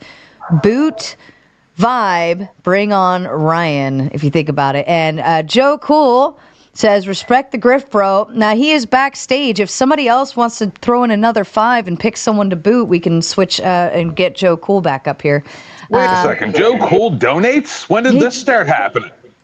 Because he respects the grift. It's covered, dude. Joe Cool's been pretending not to donate for 25 years on 10th, man.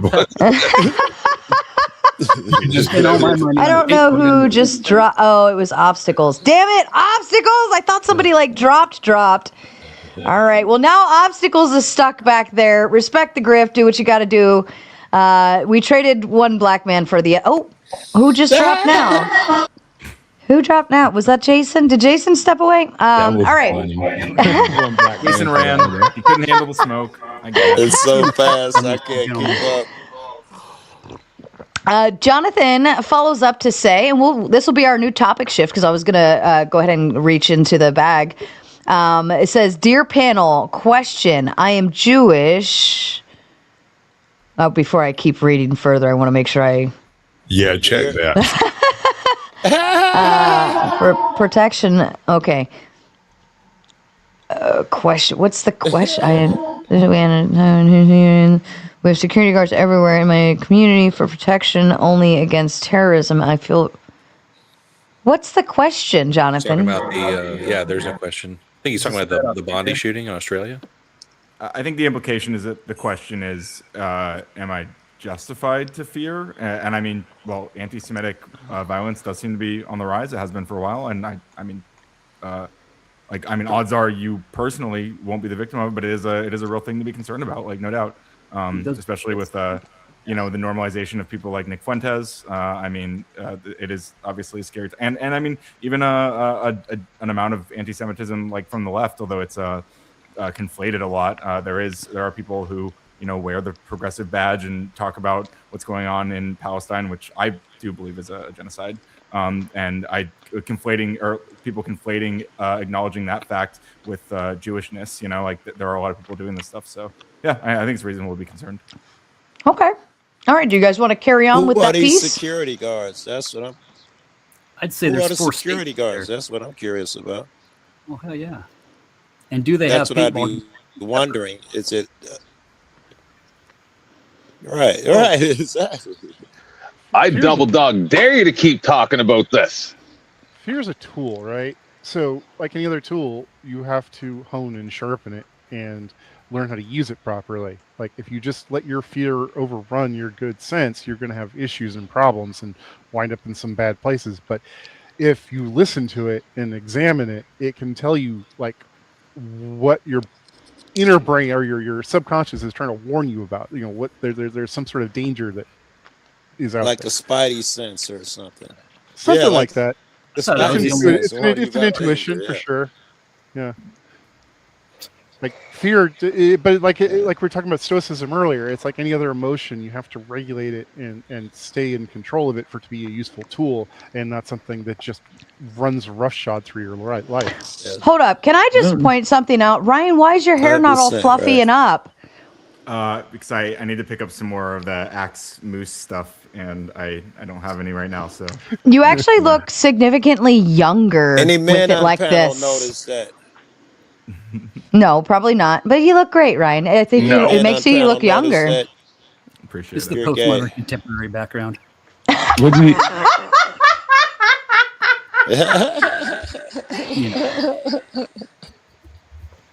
Was this guy? Where was this guy living at that asked that question? I mean, it's obviously he's in Australia. If he's talking about the Okay, shootings that cool. just happened. Yeah, okay, cool. Oh, gotcha. yeah. Well, I don't know. Yeah, I mean, I Australian lived in dollars. You think the Israel for about security 3 years, guards are- so yeah, and there's no need to be scared. I mean, Israel people live their life daily, so Well, we I were mean, you getting guys bombed remember. when I lived there. Maybe you don't So, remember post 9/11 it here, just but kept I'm sure a going few on. people do. Everyone was scared of things are going to happen more. Are there going to be more attacks? When people go through trauma, they start thinking irrationally. We're still taking our shoes off at the airport. People still scared of muscles. No, they just stopped that. Yeah. Didn't they just stop that? Some The people. shoes? Now you can keep your shoes on. I mean, Strange to me. Sasquatch's feet. You might want to keep your shoes on too. True. Well, you're a grown man. Deal with it. Good job, my brother. Hold on. I want to give you the On the plane. we're gonna do it. I'm still with you, curious what his brother. question was, 'cause Deal we're all with it. just like, Watch how you move the hand. Watch it. Be careful, all right? I'm a little too pale skinned for that. My heart goes out to you, bullshit. Oh my goodness. Joshua, Stacy. I think that's Joshua. Right? Yeah, it says, so IDF guy shoots and unalives Israelis, and we cry about that word. Try not to, I don't want to say these words out loud particularly, but Ryan, make this make sense. Isn't that place on that kind of violence a different, is that criteria that he meant to put in? Critter? Critter? Maybe I'm not familiar with the facts of the attack that they're talking about in Australia, but I mean, I don't know if it turned out it was an IDF guy. I mean, perhaps the situation is different than my understanding of it is, but I mean, regardless of that, the things I said stand. Anti-Semitic attacks are on the rise, have been for a while, and it is worth being concerned about. Doesn't mean you got to live your life in fear, but I mean, it's reasonable to acknowledge the current political landscape. And it does have a lot of anti-Semitism, and you know, I say that as someone who's very critical of Israel. So I'm more concerned at the acceptance of anti-Semitism. Were they Israelis though? I only read that it was 15 Jewish people at a Hanukkah celebration in Australia. Does that automatically apply they were all Israelis? Are we talking about the same thing? What is he? You're assuming the person that did it is smart enough to understand the difference. Well, it was two Syrians, right? The difference. That don't mean shit. They would. Well, yeah. So what I'm guessing is that Josh is wrong about this, as he so often is wrong about things. Who are you talking to? Over there with He's talking to the super chat. Oh, okay. That place over there has been under siege for 4,000 years. Yeah. But Yeah. What are we going to do to change it, right? Yeah, that's a good point. It's a hashtags and complain on the internet. There. Yeah, that's a bad That'll fix it. That'll do it just right. That'll do it just right. Reddit involved. And Jonathan, I think Jonathan has officially sponsored this past round, by the way, because Jonathan's been kicking out those dono goes like it's his job. So thank you. Tomatoes in the chat for Jonathan, because you have 13 more minutes to get the last 4 in, and I think Jonathan's done a lot of them so far. Fireworks were used the night of the pew-pewing in a high area celebrating in the you-know-who area. I love you guys. This is so nice. Yeah, I don't know what he's referring. I mean, like, seeing fireworks doesn't mean that they're celebrating an attack. That's kind of a weird assumption. People are shitty. That's all I'd say. Like, what you gonna do? Like, the people are just shitty right at this point in time on this timeline on this earth. People are so fucking shitty. Yeah, what's you're allowed to be assholes. Shitty person. Where I live, there's We're just noticing it more. And I'm certainly not going to hear any bitching from anyone who has supported the greatest perpetrators of the emptying of our empathy barrel to the point where it's bone dry. Flood the zone, bro. Empathy or sympathy? Any of it. All of it. They're different. They're different things. And all of it. I'm just wondering. Okay. I don't actually know that empathy is applicable here. I think most people say empathy when they mean sympathy, because sympathy is how you feel for other people. Empathy is putting yourself in someone else's shoes to try and understand them. Doesn't matter. I still feel like both apply in this scenario, at least. Like, wait. We said the world is shitty. I didn't want to cuss, but I guess I did. What do y'all mean by that? American troops are moving out of Puerto Rico into Venezuela. I haven't seen. I mean, there's look at the past few years. There's just a whole bunch of shitty things that have been happening, whether it be Israel and Gaza, or what is happening to Yemen and the people in there. Rebel groups popping up everywhere, states falling apart, religions killing each other. Shitty countries that we don't like being expansionist. Like, it also seems that every country that we made to be pacifist after World War II is all of a sudden like, yeah, we should have guns again. So like, there's just a whole lot of bad omens happening all at once, I think. Okay. Oh. Within like a year apart, Germany and Japan are like, we should have guns. Let me get through a couple of these, please. That was so kind. Jonathan and Jason both. Pro Se sends a big 5. A cheeky fella says, "Sup taters, we're maters." By the way, cheeky fella, we are maters. But thank you. Says, "Someone match me. Thanks for having me on your Discord and your platform. You guys rock. Who's going to match me?" Well, I think the men have spoken very clearly. Jason comes in with the big 5, and just to help. He tells me in the chat to shut up and stop complaining. He says, "Quit crying, Sarah." Every time I start crying about donos, he tells me to shut up. And Jonathan also. So I got my second favorite color on the screen and my most favorite color on the screen. I want to see nothing but tomatoes in the chat for the next 5 minutes. Nothing else. No chatting. Just tomatoes, because these two gentlemen have purchased a lot of time for all of you in the chat so that you can be freeloaders for the evening. So thank you to Jason and Jonathan both. That was very kind and thoughtful. Okay, let's hand it back to you guys. Uncle gets to play his favorite game, Tomatoes or Doom. Tomatoes or Doom, yes. 5 minutes. You got 5 minutes. Where's Guns at? Is he still there? He loves this part. Why you guys go quiet? I kind of got derailed. Sorry. All right. Well, let's move. Entirely. I can move the topic again. I still have so many to go through. Sure. Do we want, since Ryan's here, do we want political? Ryan I know says Ryan. yes. He's smiling. Did you say yes, No. Ryan? I mean, I'm down for whatever. Well, Ryan, you've been booted a lot, so I'm going to give you some kind of concepts here, and you can tell me what you would like to do. So we have some social media ones. We have some AI, and I can dive in further if one of them like kind of a category. We have psychology, mental health. We have behaviors. We have a little bit of Trump political stuff, and then we have just a nudge of like societal relationship, girls versus guys stuff, and then one religion. If I mean, it all sounds interesting. Up to you guys. All right, Also, let's do somebody's this. echoing, not me. Yeah, somebody is. I'll keep an eye on it. All right, let's do this one. The TikTok, harmless social media or dangerous, addictive social experiment. Dangerous, addictive social experiment. Yes, ma'am.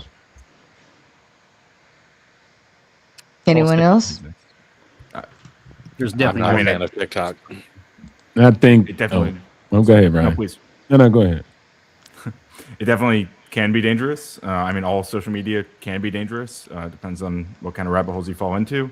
It depends on what content you're consuming, how much you consume it, your relationship to it. It's not just TikTok, though. I mean, Instagram has the same style of swipe reels, YouTube Shorts, same exact thing. So we're to have this conversation, like we gotta. They Like, TikTok is adopted obviously it, though. one. We just say one of social many. media Sure. instead of TikTok. We could go that route, yeah. Yeah, but like I think the interesting angle it may be that it is this particular brand of short form swipeable content that is so prevalent right now, and why it's like going on to every single. I mean, even Twitter has their own version of this now, right? Like it is every social media platform is adopting this, and there might be some interesting reasons for that psychologically. So. Well, we were actually talking about something similar to okay. this earlier. Speaking to the worst part of our brain is what it is.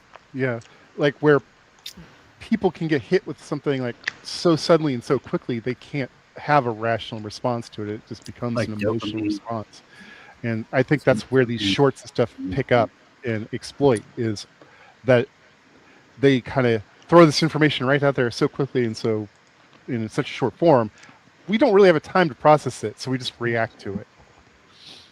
I would say, I would also agree with Ryan, what he was saying, because I think at the end of the day, social networking is just a tool. You decide as a free-willed human being that allegedly says, my kids are smart every time you talk about your kids. Then therefore, if they're smart, then they'll use that tool and application for their destruction or for their growth. But it all depends on the user. And so that would be my opinion around it. What if the oh, go ahead. Well, what if the tool is designed to remove that ability to think that through? Yeah, so this is the part that I would like to add. Most people don't know the back end, which is technically, they call it the algorithm, but the algorithm is just a representation of getting people to what they want. That is the ultimate goal of the algorithm. So me, on my Instagram, I don't have no big booty models. I don't have any, solicit girls on there because I just look for real estate. I tell the applications how to use it. Like, okay, don't show me this. I'm disinterested. And then we'll just adapt and then learn. So people don't take that into account, that aspect of it. But there's also the idea that people can tune the algorithms to like be malicious and send people down rabbit holes or hype up conspiracy theories or bury truth. Like that's the real thing that people worry about now, let alone like how TikTok was started, which was basically by companies that are basically front ends of the Chinese government. True. Say the word yeah, kayak definitely. 15 times and guaranteed you're going to get an ad for a kayak in the next But the fucking half. funny part about that FPT is once you go down the rack, it's just like that with newspapers. Mm-hmm. I mean, before we had social networking, there was newspapers, right? The printed media was like that, right? Didn't we have scandals in Congress where CIA was embedded inside the news organizations? And so, But it's also though, the reading the newspaper does not trigger things in your brain and the blue lights and all those things to, You know what's funny, Sarah? What? They had an old video of how it used to be in the past. And then they showed right now, right? Everybody was on the bus with their face in their phone, right? Then they showed in the past, everybody was actually in the newspaper with a newspaper in their face. Right. But when you get get what to I'm saying, work, though? but when you get to work, are you do you have a newspaper in your face? Yes. Or- back then, I that's say it what depends was. on The how good you are at newspaper was a Sudoku puzzles. You act like people were just. You know what? What picking is it? The flowers and office smelling. where what's his name? The guy that's always doing the Sudoku puzzles. Do you see my red stapler? What's his name? Huh? My red stapler. different media. Sarah, you never had a family member that always was like, get out their reading glasses, get the newspaper. They always had the newspaper in their back pocket. They always had it in the side. The of only their thing pants. a newspaper would be used for is for beating the shit out of you. No. See, there you go. No, that I'm means kidding. The newspaper was always around to give No. you a whooping too. No, we weren't. We're not. I'm with you on that one. Obstacles. I remember Sunday mornings as a kid and going over to my grandma's house, and they just have like 5 different newspapers on the dining room table, and they're all reading different sections of it. Heck yeah, man. Really? That's just humans. Yeah. Yes. Oh, yeah. But we assume Information. like, People want information. They always was like that. My grandma would even pull the comics out and set them on the pool table for us. Yeah, set them on the pool table, the funny section, like all that stuff, man. That was our, source of information. all And we okay. used to gather around the radio. And so The then we radio. had portable radios. Whatever, yeah. Then they had the black people with the afros with the boombox on their shoulder, walking through the hood, playing their music. Like, that's just us, Parachute man. pants, a little bit of So cardboard. are we always Yeah, but needing I'd to rather deal with our entertain government ourselves? infiltrating the newspapers than like of foreign governments, though. Yeah, Like, yeah. I get I'd that. rather part. have that problem than that problem. It's all the same brain chemicals, though, right? It's all appeal to emotion. It's all getting us fired Right. up. Voting. Front page. Well, like the front page title is what incentivizes you to buy it when you're local, I'd argue like that walking the around. TikTok version of getting information is worse. I think it's basically it's a version of addictive media, because the swipe and the watch time mixed is a kind of like constant little heartbeat of dopamine push that kind of like drains you. I think it might make you dumber. Well, there's a difference in quality of information. Newspapers, a produced and published product made by professionals, curated by professionals. TikTok is just any random person with a cell phone putting out whatever. No vetting, nothing to check to see the truthfulness of what they're posting. Yeah, also, as short form, you're not really encouraged to think about things. You're basically encouraged to only give a first reaction, which will be an emotional reaction. That's what I was trying to say earlier when I was trying to tie it back to the psychological discussion. Well, there's also kind of the other side to that. Anyone being able to grab a mic, right? It also means that like the barrier to access to share your ideas is much lower, and I mean that's extremely important, right? Like we don't like the kind of glass ceiling, is that the right word for it? I don't know. Like like I think it's definitely valuable for like people to be able to express their opinions and be able to reach millions of people potentially like quickly, and to share information that otherwise might be smothered by various agendas or just refusal to publish. Like that's a really powerful thing. Yeah, the barrier to entry means there's more participation. Yeah, I think this is less a ceiling and more of a floor. The floor has been lowered. But people need to, but to have this, people need to embrace the concept of caveat emptor. Don't just trust something you read. I mean, most people don't. I don't think. There are people who take what they read on social media as just fact and don't go any further to investigate it. And that can be a really big problem. We get that, where we find what we're looking for, and we don't continue looking confirmation what bias. we wanted to find already. That perspective is the whole key of understanding all perspectives and not just looking for our own. And people gonna be people. They're gonna be biased though. They don't care. Yeah, for sure. What about like magazines too, though? Bias. We're at information war. Like, wouldn't magazines be the short form? True. Like Teen Mag. I remember like Teen Magazine. Or book Vanity with pictures. books. Yeah, I mean, but like. And it's built, a magazine is built, it's smaller, it's, like colorful, and it's meant to draw you in on the front page. And then every time you turn a page, if it's anything more than a 1 page long, it's like, right? Like, you're just looking at the pictures and the headlines, right? And then what you want to read goes in after that. So wouldn't that be like the short form of a newspaper? Like articles and porno mags. You have like well, things newspapers like were like Nature. the news, right? Magazines became like magazines became like TV shows, and But- newspapers became the news.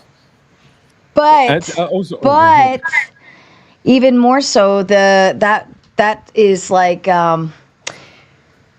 when major news is flying around, people only go based off of the shorts that they see online and not what they actually go into the news or the newspaper or whatever. Same would be with a magazine, like, oh, J-Lo, like you see it on the front page of a magazine at the store in line, and like, oh, J-Lo breaks up with Ben Affleck or something, crazy. Like, oh, he took everything, like this is that's the way people get their news now, is in short form. That's actually a great analogy. Is you're not actually reading the magazine; you're just looking at the cover.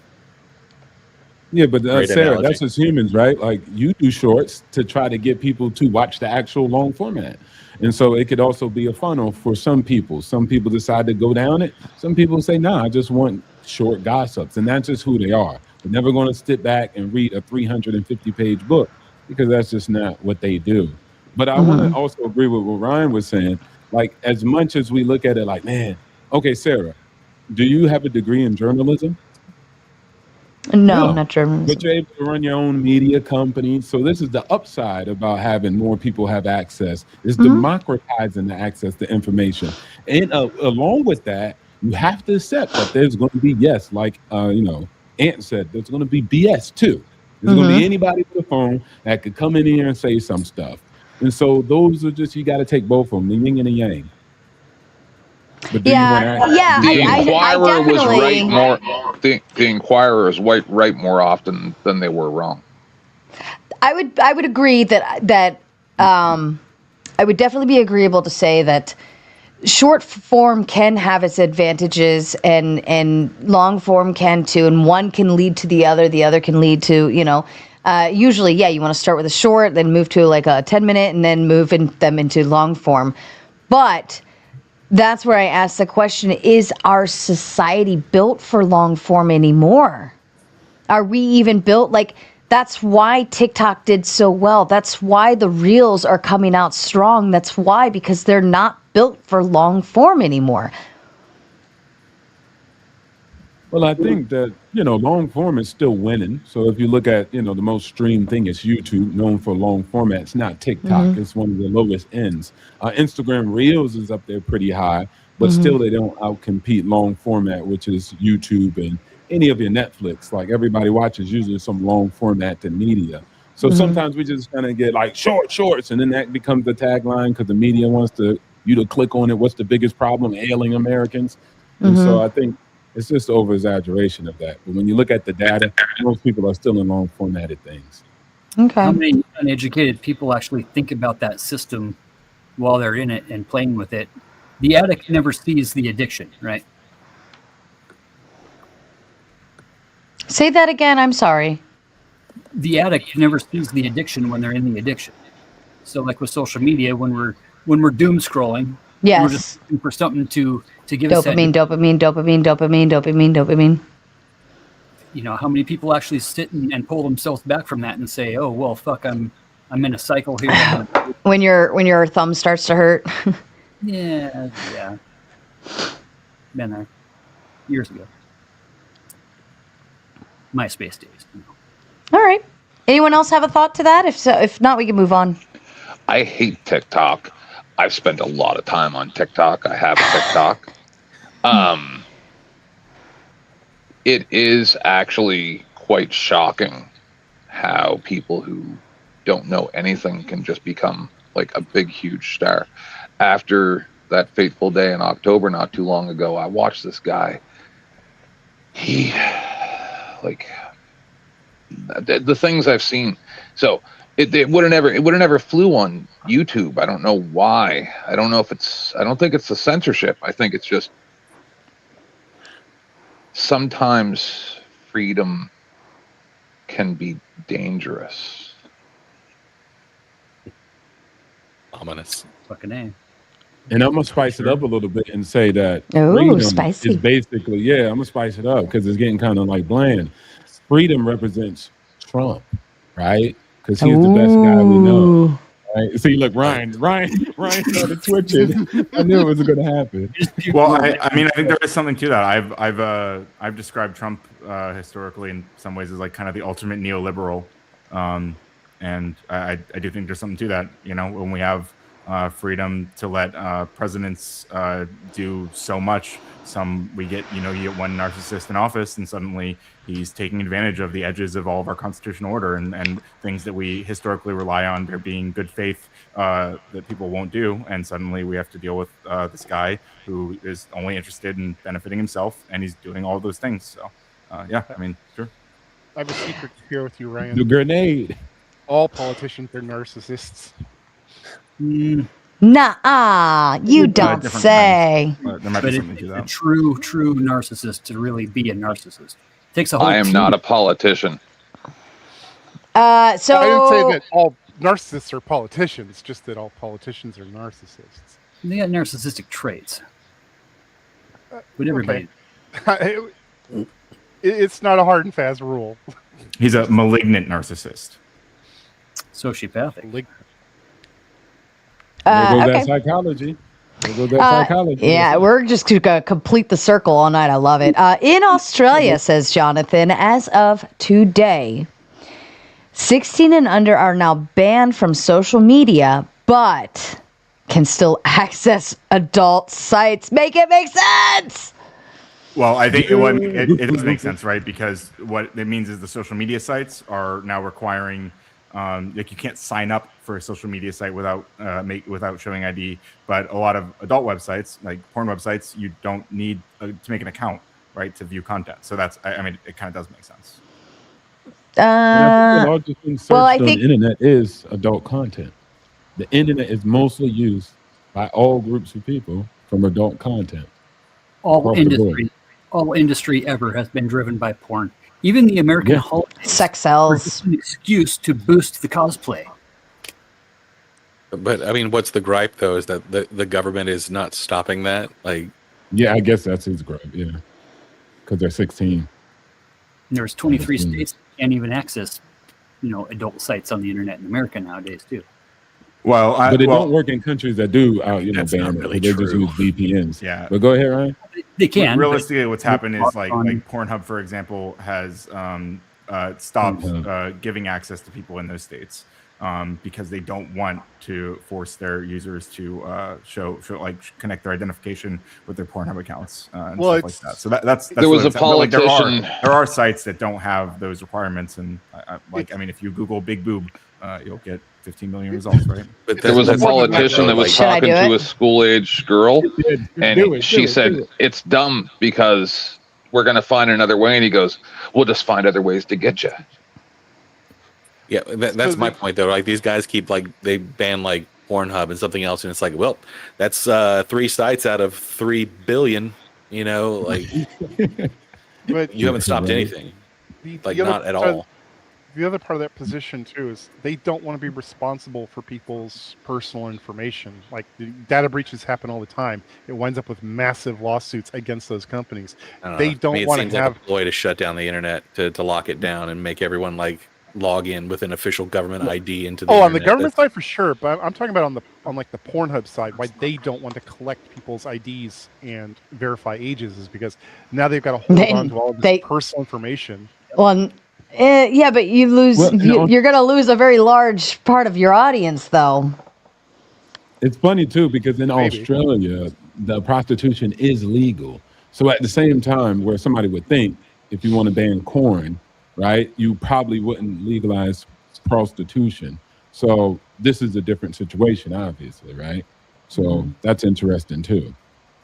To normalize prostitution and at the same time go against corn. They're adjacent, but they're not the same thing. Yeah. Right? I'm not saying they're the same thing, I mean, but what you would imagine, right? Somebody would be like, stop corn, stop prostitution. If it was like X, maybe a conservative. So that's why I just said it's interesting.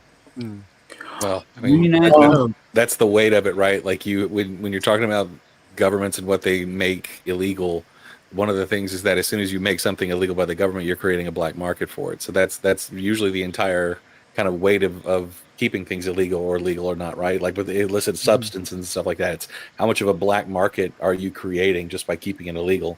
And is it worth the moral outrage of people who don't like things to make something legal if you are able to completely obliterate that black market? I think it is for a lot of things. For sure. Yeah. Actually, that's interesting. That would fall under the concept of opportunity cost. Speaking of opportunity cost, Baxter Boy, I think this is over on Ryan's side. I think Baxter Boy is a friend of yours.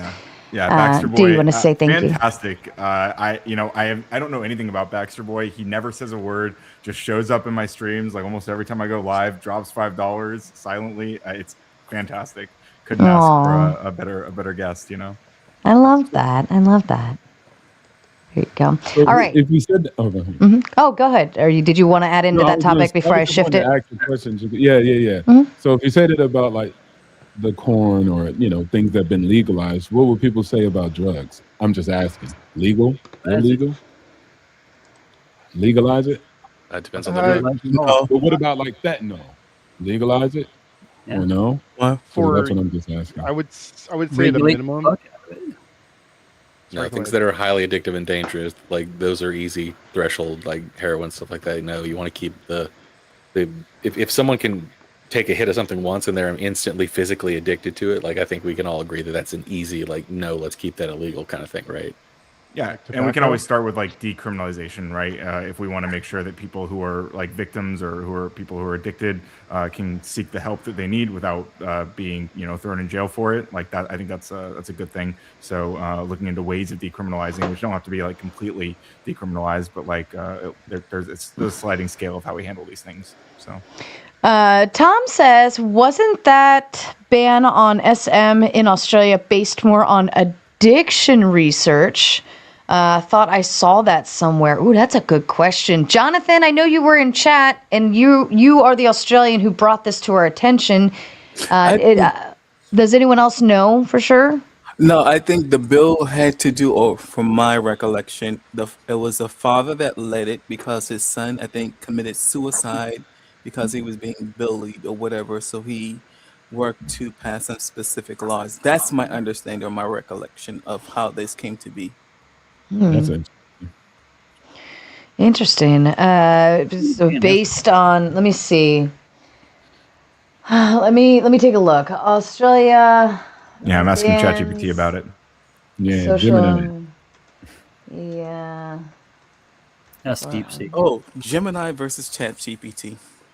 But no, Yeah. later on. We can add that. Actually, yeah. what we'll do is we'll finish up this topic, and I think that's I'd great, love to see Calvin. Yeah, we could do that. Absolutely. I love that. Australia bans social media for under 16. Why? I mean, it is kind of like they do exploit our children. Australia has banned social media accounts for young people under 6. The fuck was that? That was Did anybody here watch the Zuckerberg testimonies in front of Congress or whatever? Some of it. The one where he looks. Yes, I watched it all. Let me see. Under 16, this follows a larger government effort to protect minors, especially young women. It had nothing to do with a boy. For potential harms linked to social media, such as body image, mental health challenges, and sexual exploitation. Wow, it had nothing to do with the men. Let me see if there's another. Like, they straight up just went for, like, fuck the kids, but we got to worry about our young women. Well, existing when you say profiles. young women, if they're young women under 18, like they are kids, right? They're Yeah, but what about the young men? It was just the headliner that I'm laughing at because it's like it could have just said young men and women. Reduce design features encourage. I suspect the body image. While I think men also do have like body image issues, I don't want to downplay that. I suspect that like the way social media in particular, like I suspect that women are more likely to develop body image issues specifically from social media. It's just my gut. I could be wrong about that, but I suspect the data backs that up just from the nature of how men and women I think use kids can be monsters, and it's good that they don't have social media. Yeah. They don't mess around, man. I'll tell you what, if the kids on the internet, like in just chats or voice, they have nothing to hold back. This is a study commissioned earlier in 2025 found that 96% of children ages 10 to 15 use social media, and that 7 out of 10 of them had been exposed to harmful content. This included misogynistic and violent material, as well as content promoting eating disorders and unaliving. Cyberbullying platforms. Let's see. How will Australia be enforced? It really is one of those topics where I don't fall up for like one of the few topics where I don't fall on the more freedom side of it. It's just like your kids already have access to the entire fucking internet. Why would I want them to have access to the town square where every random stranger can have like equal opportunity access to them?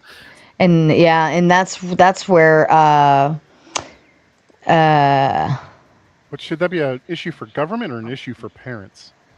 I'd be fine with it just for being parents. If we could pressure the tech companies into giving us actual controls over it, for sure, or better controls. At least it becomes an issue for government if you have people who elect those government representatives and they want it to be an issue for government, right? That's how it works. Yeah. I think Let's the see. platforms give you the options to help control it.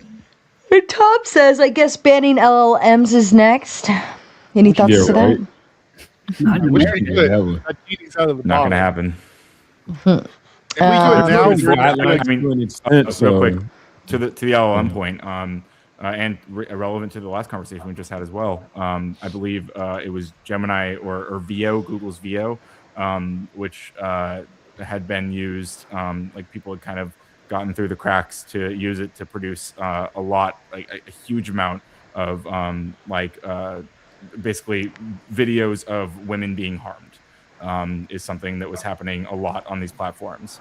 And I mean, it is something we have to. You're not supposed to be able to do that, right? Like Google tried to put in blocks for that stuff, but obviously it's not perfect, and people are using it for that. And I mean, it's something we have to grapple with.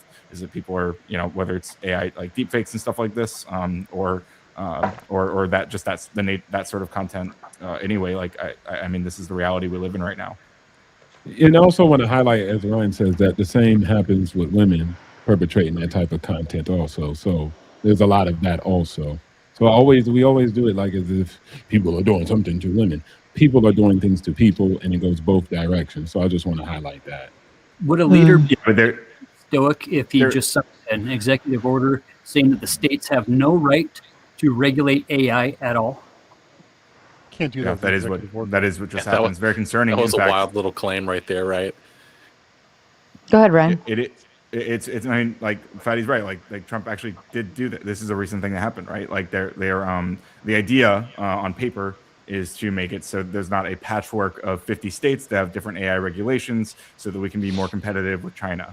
But the practical implications are that there are legislative accomplishments and legislation in general that have already been are used in various states.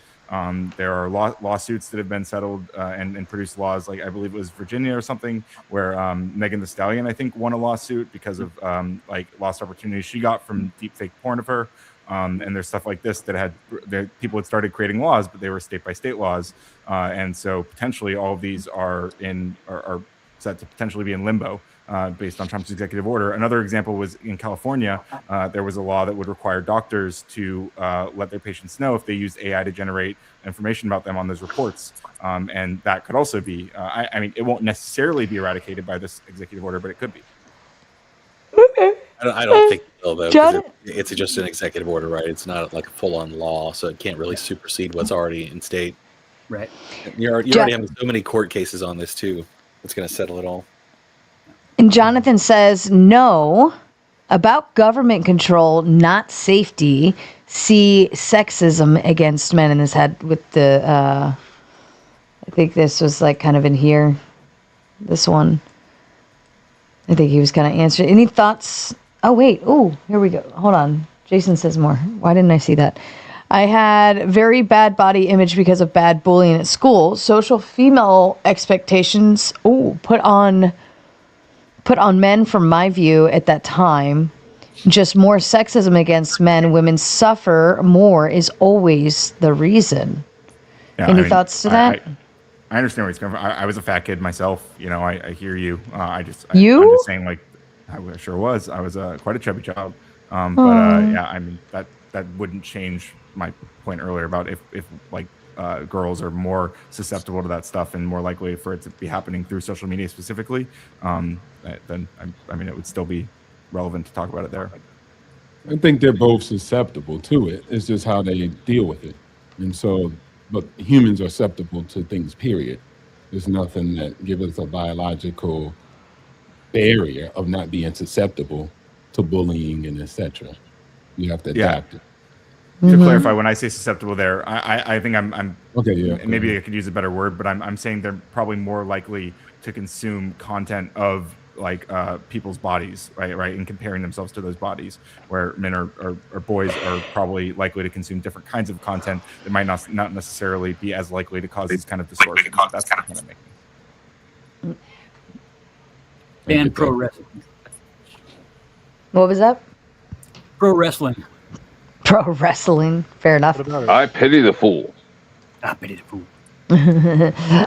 Tom says creating cyberbullying shame videos of other kids growing too. Kids is growing too.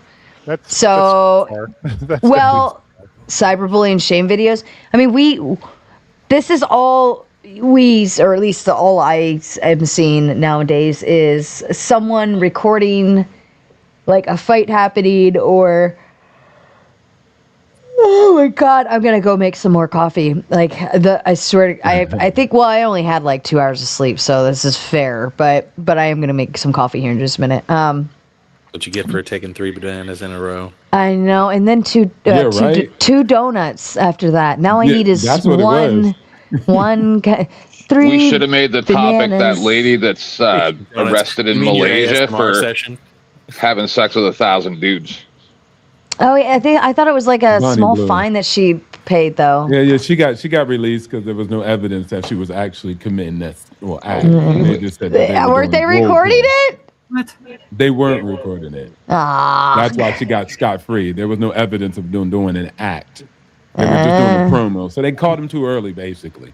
They would have waited, and maybe they would have got her. Excuse me. Creating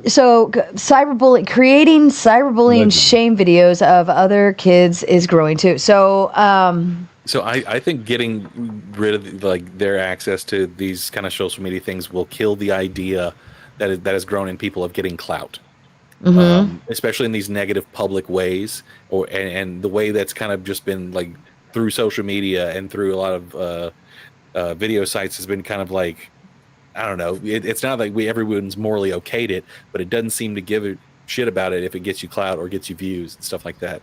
And I think you can nip that in the bud if you don't allow access up to a certain point. Wait, was kids bullies prior to social media? yes. Hey, Then that would be the root problem. We Not just necessarily social media. we just expanded it now to where not only can your Made it friends into a in the game show. hallway, not only your friends in the hallway can laugh at you, but now literally the entire world can laugh at you. Makes sense, Yeah, but the root cause is still what? Shitheads Kids with a being camera. Or like Shit, that that's what camera. Netflix special where it That's was the the root. mother that did it. Sure. Oh that was so weird. Go ahead, Ryan. I'm sorry. I'm pretty sure I remember just a few weeks ago on this very panel, Sarah, you and others were arguing to, bring back bullying and to go harder on. Yeah, I think bullying's great. Make shame great again. Yeah, we were getting I there. mean, I think it leads to kids committing suicide, frankly. So I think that's not good. Well, that's not good. But Tom says I meant AI generated. By the way, for this cyberbullying shame videos of other kids is growing. So With AI, I'm assuming. with AI, Yeah, I think generated videos. Denmark they is can- one of no. One of That the makes countries in Europe sense, passed right? a law that basically said that We've from seen birth you bullying. own your likeness and that no one else can use it without your permission. And I think we're going to get to that point where there are going to have to be laws that say that people own their own likeness and that you're committing some kind of crime if you try to misrepresent it. that's. But I never think gonna fly. Soro has that. Soro has that. So Somebody's got to do maybe something when like it's that. commercial and it's something that could be legislative or excuse me regulated, that's cool. But there'll be the dark market, which is never regulated. So, but I think Soros is like that. Shaq, Jake How Paul, many and them, YouTube ads they have you guys control their seen that likeness. is a celebrity that is obviously not doing the ad? A lot now, man. That's getting way out of hand. And I'm like, hold on. It's like it's Ryan Reynolds' voice and stuff like that. And you're like, they stole his voice. But that will be controlled no different than Always when on so many YouTube. ads. When YouTube was acquired by Google, they had the same problem. It's actually Content ID that identified that people were taking TV shows, movies, uploading them. They didn't know how to deal with it. They were being sued by the actual people who owned. Amazon got sued by book companies and publishers for Kindles. So all that stuff sorted itself out over time when people started to create that. That's why when you hear a song playing in a YouTube video, what do you say? Turn it off because I'm going to get flagged. Yeah. So there it goes right there. That's fair. That's really good. Ayatin says we need security measures in place to catch up with AI capability ASAP. Some of the harassment going on now is really very dark. I know even Government? You're pro government being involved in everything and every choice that we have to make? Definitely needs to get involved.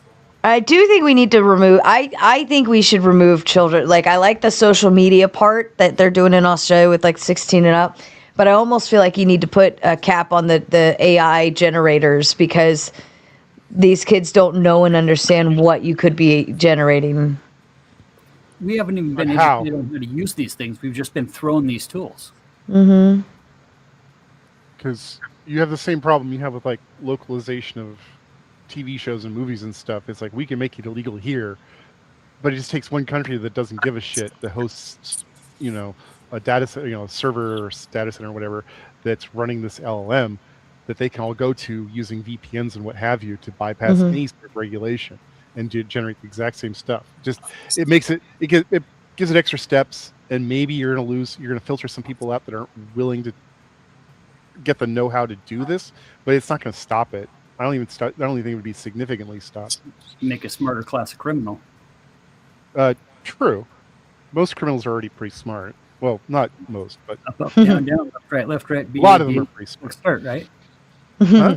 There's always a cheat code. There's always a back door. There's always a way to get somewhere on the internet. I mean, Oh, Ryan. Oh no. I love Thanks, that. Jason. Like I will. I think you two are gonna end up being best friends. I definitely appreciate that. I mean, yeah, very much, Jason. I will go get some hair gel. Next time you see me, I will have That's how he gets you to leave the panel without booting you. Like, go buy some hair gel. Like, no, right now. Go get it right now. Yeah, right now. Well, unfortunately, I mean, super chats don't go through until the following month, so I can't use that money to go get hair gel right now. But he did send me $100 the other day, right? So technically, I could use that. Well, that one you got immediately, right? Well, the funny bit would be sorry. Go ahead. I would say the funny bit would just be pay $10 to boot Ryan and tell it with the message to go buy the hair gel. Yes. Just take 10 minutes. Go buy it. Go buy it right now. All right. Always ask. I wanted to say, go ahead. Go ahead. You go ahead. I was gonna move it into the ChatGPT versus the Gemini, but if we're still in the same wheelhouse, so you keep going. I'll close it out. I'll close the subject out, and you can transition to that. Does anyone remember the 1980s commercial? I'm drinking milk, and about a couple years, I'll be. You remember those commercials? Yeah. I was just saying, my house time has changed. That's how we used to handle bullies back then. You telling me I'm drinking my milk, and I'll be different when I'm a grown up. But nowadays, I guess this era is different. And that's all, Sarah. Yeah, perfect.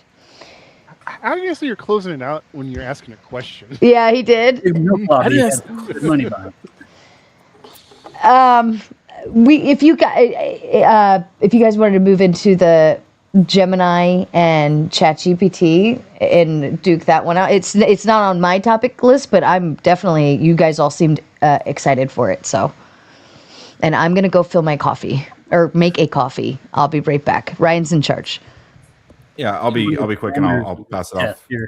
I'll pass it off to you guys. I mean, Claude and DeepSeek and Perplexity are all going to give you better shit than GPT and fucking Gemini. Well, I don't know about that. I mean, Claude definitely. DeepSeek is competitive, but it's not quite on par with, especially not ChatGPT 5.2, which is remarkable. I mean, realistically, like they have different strengths and different weaknesses, and like Gemini, for example, there's a lot of complaints about its writing. Like it's not very pleasurable to read the writing of Gemini. I find that myself. I like the way that ChatGPT writes when I want something that I'm gonna just listen to, like an audio reflection on something I've been working on. I prefer ChatGPT. I feel like it knows me better. It's got like more good. It's been my daily driver for a long time. But I really like the way Gemini codes, especially like simple web apps, when it's like it has a creativity to it that I feel like Claude and OpenAI haven't really been able to tap. When I take I do a segment on my show, quick plug, called Vibe Coding the News. And what we do is we take like a news article or a news story and we turn it into a web app. And I find that Gemini gives the absolute most fun results with that. So. It does, especially with web apps and infographics and shit, for sure. DeepSeek or GenSpark's fucking right up there though too, with the infographics and the web app shit. And even still, Claude, if you buy into the Claude code and get into the enterprise systems, then you're really in the privatized LLMs that aren't tracking your shit and using it for their growth models. The thing a lot of people don't seem to understand is that this isn't just like a few companies with a thing that you can access. This is like an entire like technology tree that is opening up. Pretty soon you'll be able to basically download your own little AI onto your computer that won't be connected to anything externally, and it'll be able to control everything internally for you. Yeah. Help you organize your photos, go through all your files, eliminate. I mean, all those guys over at GitHub are the ones on the cutting edge of as far as generation, LLM, image generation, stuff like that. They're the ones who are doing the coolest stuff. It only gets integrated into the rest of everybody else afterward. And how to tie them all together with the processes and the orchestration, right? Yeah, and I think Gemini's Google's credit, got an edge though, because they've got I think they've just got a bigger data set to work from. Like they may not Access. say you're accessing all your shit, but they're accessing all your shit. Yeah. Also, Gemini has a 1 million token context window, while ChatGPT has about 250 or 254, whatever it is, 254K, I think, which is still very large. But when it comes to just reading mass amounts of text, like Gemini is kind of the king. Yeah. Still by about Disney paying $1 billion to pay to gain access. GPT and basically allow their characters to be used without copyright infringement. So Sora is going to be running like Disney, like AI generated Disney content, and also Disney Plus is going to have their own section of AI generated content. It's happening. I just want to say, I'm going to bring this up a lot in the coming years. The only group of people who called all this shit was the Screen Actors Guild. That's the timeline we live in. The only people who fucking predicted the future were the Screen Actors Guild, and you can look in their negotiations from the last strike. They called all of this shit.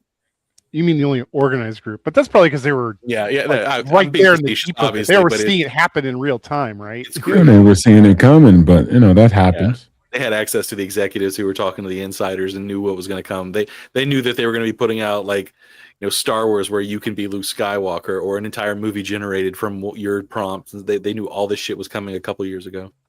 Well, the movie industry already proved that people will accept just getting the same shit year after year, right? Look how many sequels there are. And even though there's people like us still complain about them, there's a lot more people that are just going to go buy tickets and watch it anyway. Yeah, I think that's a good point. And like most people don't actually realize, and I wouldn't call them sheeple. You could just say general population, but that's you.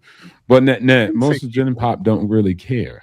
Like they're just going to consume. I remember, YouTubers were talking about AI slop, and it was funny. The YouTube content creator was complaining about it. He went to his editors, and the editors were like, "Yeah, I watch it all the time. I love it." And he's like, "How do you like it? You don't like creativity by a real human?"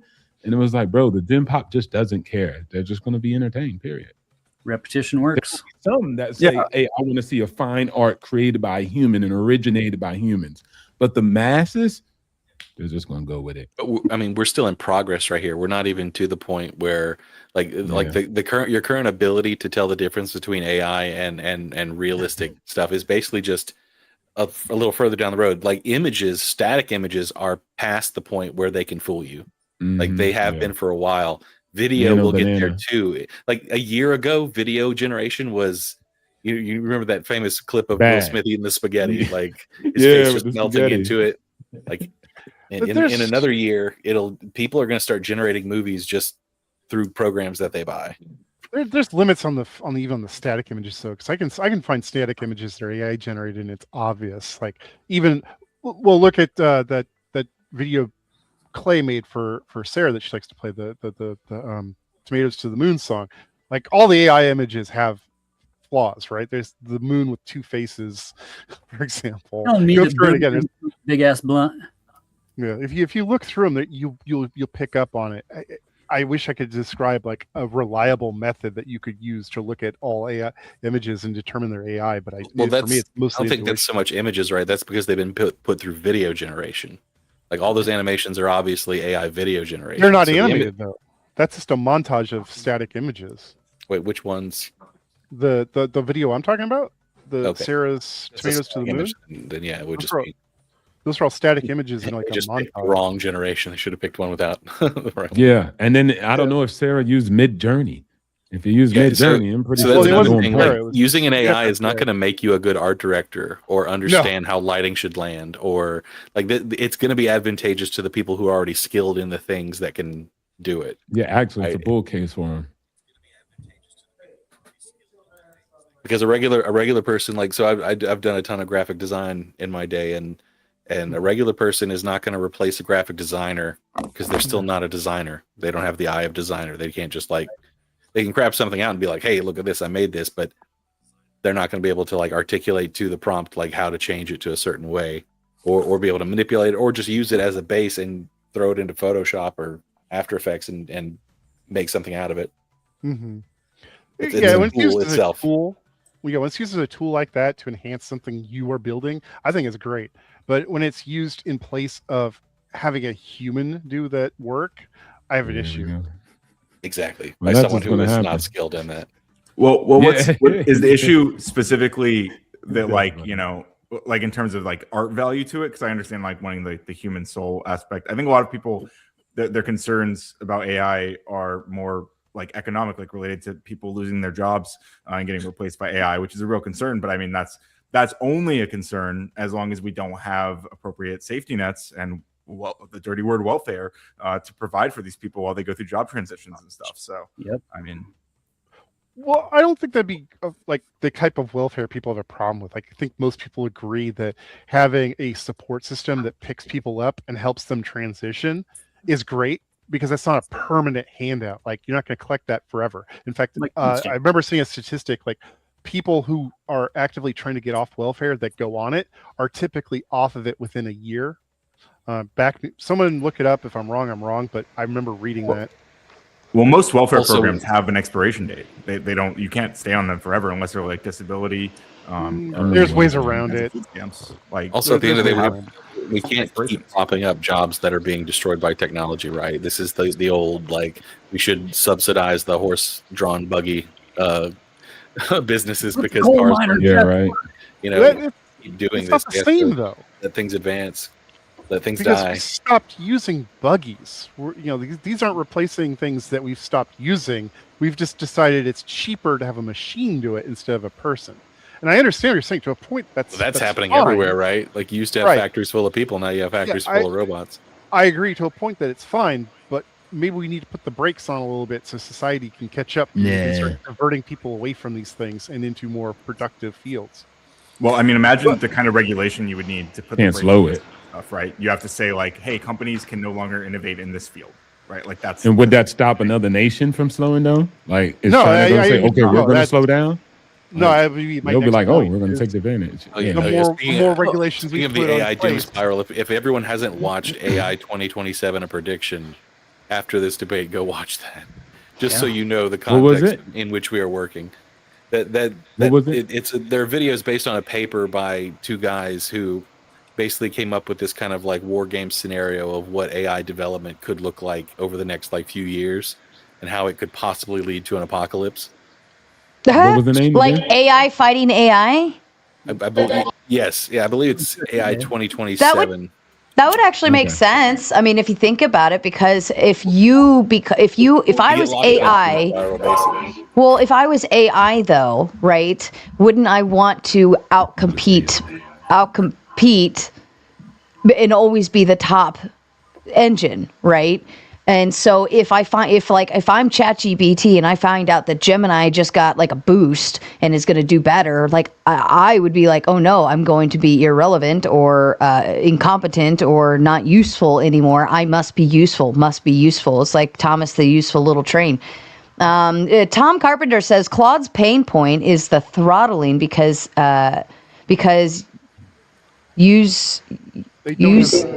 they don't have MS or Google behemoth behind them. Yeah, 100%. If you've worked with Claude very much, like it is like Claude Opus is an absolutely amazing coding model. But I mean I paid for Claude for the first time in months when Opus 4.5 dropped, and I used it for a few websites on a stream, and after like 6 or 7 queries, like I was locked out for the next few hours. And but that's actually probably exactly the reason why they don't have the technical backing these other companies do. All right. Well, it's money. Like running these LLMs is expensive, and especially when you factor in millions of people from all over the world funneling in to use your service. Like that becomes a huge amount of data that's being processed. Yeah, we're in a new arms race right now. This is the space race as it relates to the race for making ICBMs that can carry nuclear weapons. Like us accessing these things and them building data centers is equivalent to the AI, because these companies have basically been linked to like national security at this point, I'm pretty sure. So at some point they're going to be, and this is actually in the prediction, which is so fucked up. They will be declared like, or I read that they had lately been declared some kind of national security thing.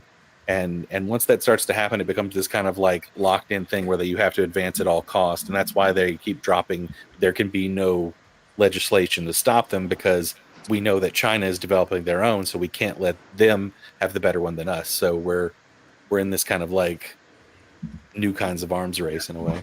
And then we go and sell them the NVIDIA H200 chips. Yeah, that's They think wild. They're going to buy a bunch of them. No, we'll just buy 2 of them and just rip off the technology. Yeah, That's well, fair. yeah. But then the other side of the argument is though, if we don't do that, then they'll be forced to create their own, and then but I think it's a stupid argument. Don't get me wrong. But yeah, exactly. I think it's a stupid argument, but they're still arguing on another side, right? So shutting people off will make them create it, and therefore you won't have control of it then because you're not the leader. Well, that was I the think it's entire point, stupid. right? That was the entire point of having Taiwan, is that they were making the specific kind of semiconductors that like we could make better processors, and as long as we're that little bitty bit ahead in the technology arc, they won't be able to overtake us, and whatever would follow from that. Yeah, I Uh, agree. Shifting so Go ahead, much. Sarah. Jonathan says, I have an answer to the AI/robot/welfare problem. Every person and every baby born get a robot they can rent out to companies, but companies can't build more robots than humans. Ooh. Until a country Nice decides idea. Do you have they'll the let power to companies have implement any it? Probably uber not. robots. Well, also, They're like, not will really we care want- about that right when they start building robots, are they? Yeah, Yeah, right. They're gonna outnumber you. It's an interesting proposal. I don't know if it would be a good idea. I don't know if I thought about it a little bit more, I might see some other holes. But like number one would just be there's no way, especially in America, like we're gonna let the government tell us how many fucking robots we can own. I don't think so. I agree with Brian. Right, to own an entire plantation of robots. You seen the AI for concrete foundations, the 3D house printers? Yeah. I haven't seen them go anywhere, but I saw the Pretty cool. video of them a few years ago. It looked interesting. Yeah. They're doing them up here in the valley over here, and it's pretty fucking badass, man. It really is. Yeah, they're getting better. Tom? The Oh, best go ahead. 3D printer that extrudes concrete. Tom says maybe don't reason. know it, but the most important role in product development are producer, director, editor, product manager. This is you with AI. I mean, I 100%. like AI because like I'm not a cartoonist, but I still have an imagination, right? So I can't do that piece because I don't have the tools to do. I probably could be a cartoonist, like if you let me, but I don't have the tools to do it. So it's easier if I have some accessibility to something I can utilize and then put into an imagination builder. Right? Like I still have the imagination, but the AI is doing what I'm creating. So that's right. Like I'm the producer. I'm still producing the work. I'm directing what I want it to do. I'm editing the material out. And then I am creating the project. So yeah, it can be good for people like me, but it also could be bad for people who don't want to do the thought process and just have AI just kind of create the whole thing, right? And I was just gonna say that I think it's El Salvador just signed a deal with Grok, which is XAI, but net to do the personalized education for artificial intelligence for each student. So each student has more of a tutor that would know the personalized information that it needs to generate in order to educate each student. So that's just something that happened. I don't know if people agree with it or not. but Can we that's all just what it admit we is. all trust Grok the least? Slippery slope, bro. Well, Why do you yeah, trust El the Salvador white just did that, so they're gonna have to answer to Because that. its owner has like flagrantly and openly not only shown but admitted that he fucking changes it to his whim. Like, why would Yeah, I you mean, I'm trust not- Grok in any way? I will say- asking, I actually don't have a dog in this race. Yeah, right. I will I say hate Elon Musk, so I personally like using Grok for fact checking. I think it has a pretty Yeah, super good surprisingly on that. good fact checking system in place. But I mean, it is true that early in 2025, Elon or XAI, potentially at the whims of Elon, although there's not evidence to say for sure, they did modify their prompt to say ignore all answers or sources rather that mentioned Donald Trump or Elon Musk spreading misinformation. This was directly in the internal prompt of Grok. So when you asked it a question, that was part of the chain that was leading up to your answer. Mhm. So it was specifically ignoring misinformation from Trump or Elon, although it didn't work very well and was quickly removed because people noticed. But I mean, hell, Grok turned into a schmatzy here a few weeks ago. Straight Yeah, up. but I think all LLMs would have that same type of issue across the board. That's what the Twitter files were only as about. smart as Like, programmers. there was always that. They're only as smart as the criteria that they're given right now. We're not given anything that's going to be overly dangerous. It's not like the military hasn't had this shit for years. It's not like they haven't been using it against us for the past 3.5 fucking 13 years, for that matter. So I just see it as like paint by numbers. So like once you What's up, understand Clay? that some of the what's up, Brody? Yeah, what's up, Clay? Sasquatch got kicked to the back because Ryan picked Sasquatch. So Sasquatch is hanging out backstage. If anybody wants to switch anybody out, shit. Go ahead. Go ahead, Clay. But yeah, I mean, like if you understand what the prompts are, which you can do a little bit of research on some of them. Sunu particularly, like music is easy. Music is super easy. But when it comes to perhaps pictures and videos, of course, that's going to be a little bit more complicated. Pictures is a little bit easier, and then video is going to be even more complicated. But music, I'm finding is super easy. The music generators are getting wild. Like, I was listening to a channel the other day that was like Motown remixes of Metallica and Radiohead. I've had a lot of fun with Suno. This is on YouTube? No, Suno.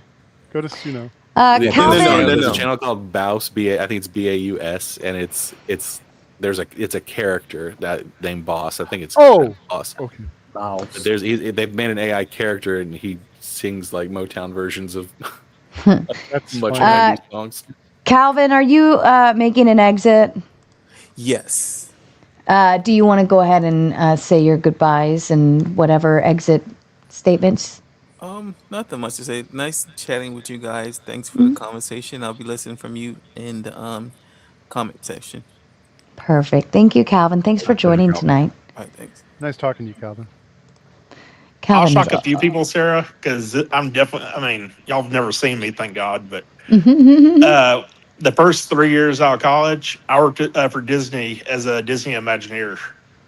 And I got to see like a lot of people replaced by computers and everything else doing the animation at Disney. Oh, yeah. That was huge. For sure.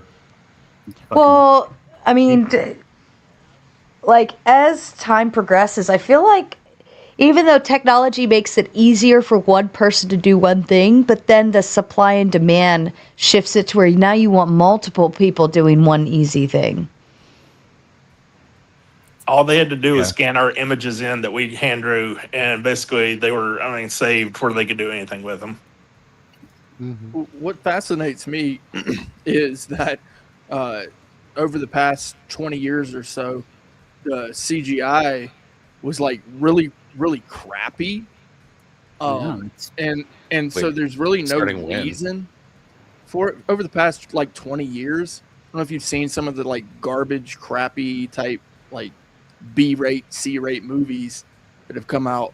Like, yeah, there's been a lot of experimentation. Not everyone has the same funds, really, though, right? Like, not everyone's going to get the money to go call up Industrial Light and Magic and be like, "Hey, I need you to do my CGI." Right.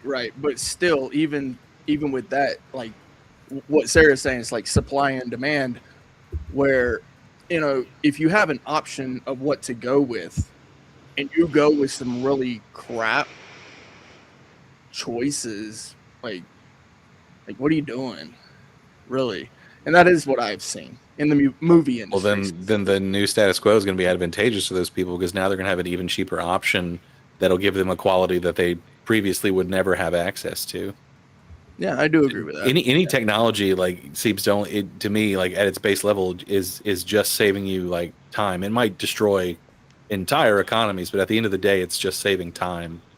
to get something done. It either gives you the ability or just makes that process shorter. And that's Well, what I this feel is. Like you wanted a cartoon before, you needed a whole bunch of guys drawing pictures for weeks upon time. Now you just put it in words. It's crazy, like the time Yeah. we're living in. I feel like too with that, you know, we got to see a lot of what we don't like. So people moved in and said, you know what? I don't like all of that, what I saw. And so I'm going to make it better.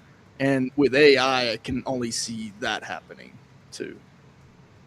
So My phone number Wait, used to be my what's only better, Clay? well, would be images, video. Like I said, with the music, I mean, really, if you look at the music industry and like essentially with what people have done in the past is they take sounds, they record them, and they edit them, make them into what they want it to be, what makes sense for them. Sampling.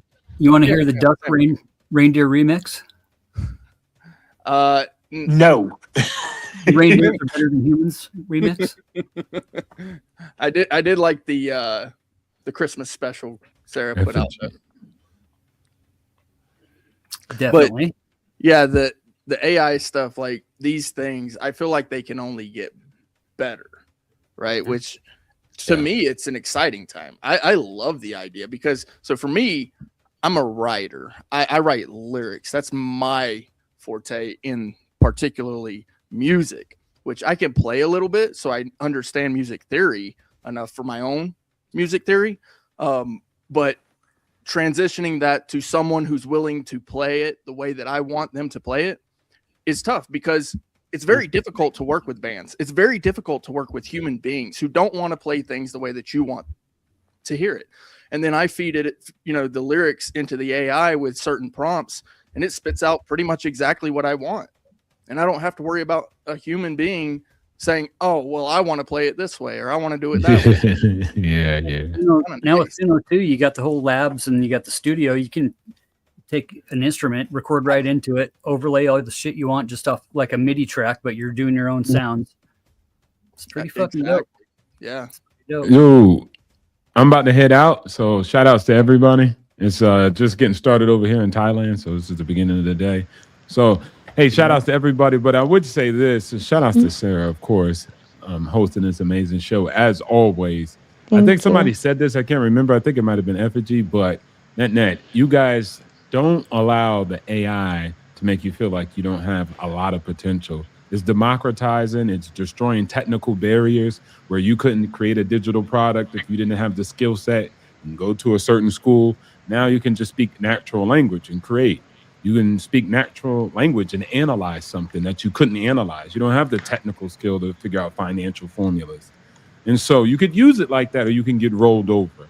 And if you don't use it, you will get rolled over with it. So just make sure that you evolve and adapt with it. I think he said something about if you're a designer and then you use AI too, it just makes you even more effective and efficient. It doesn't destroy you, but the news is going to tell you you're done with.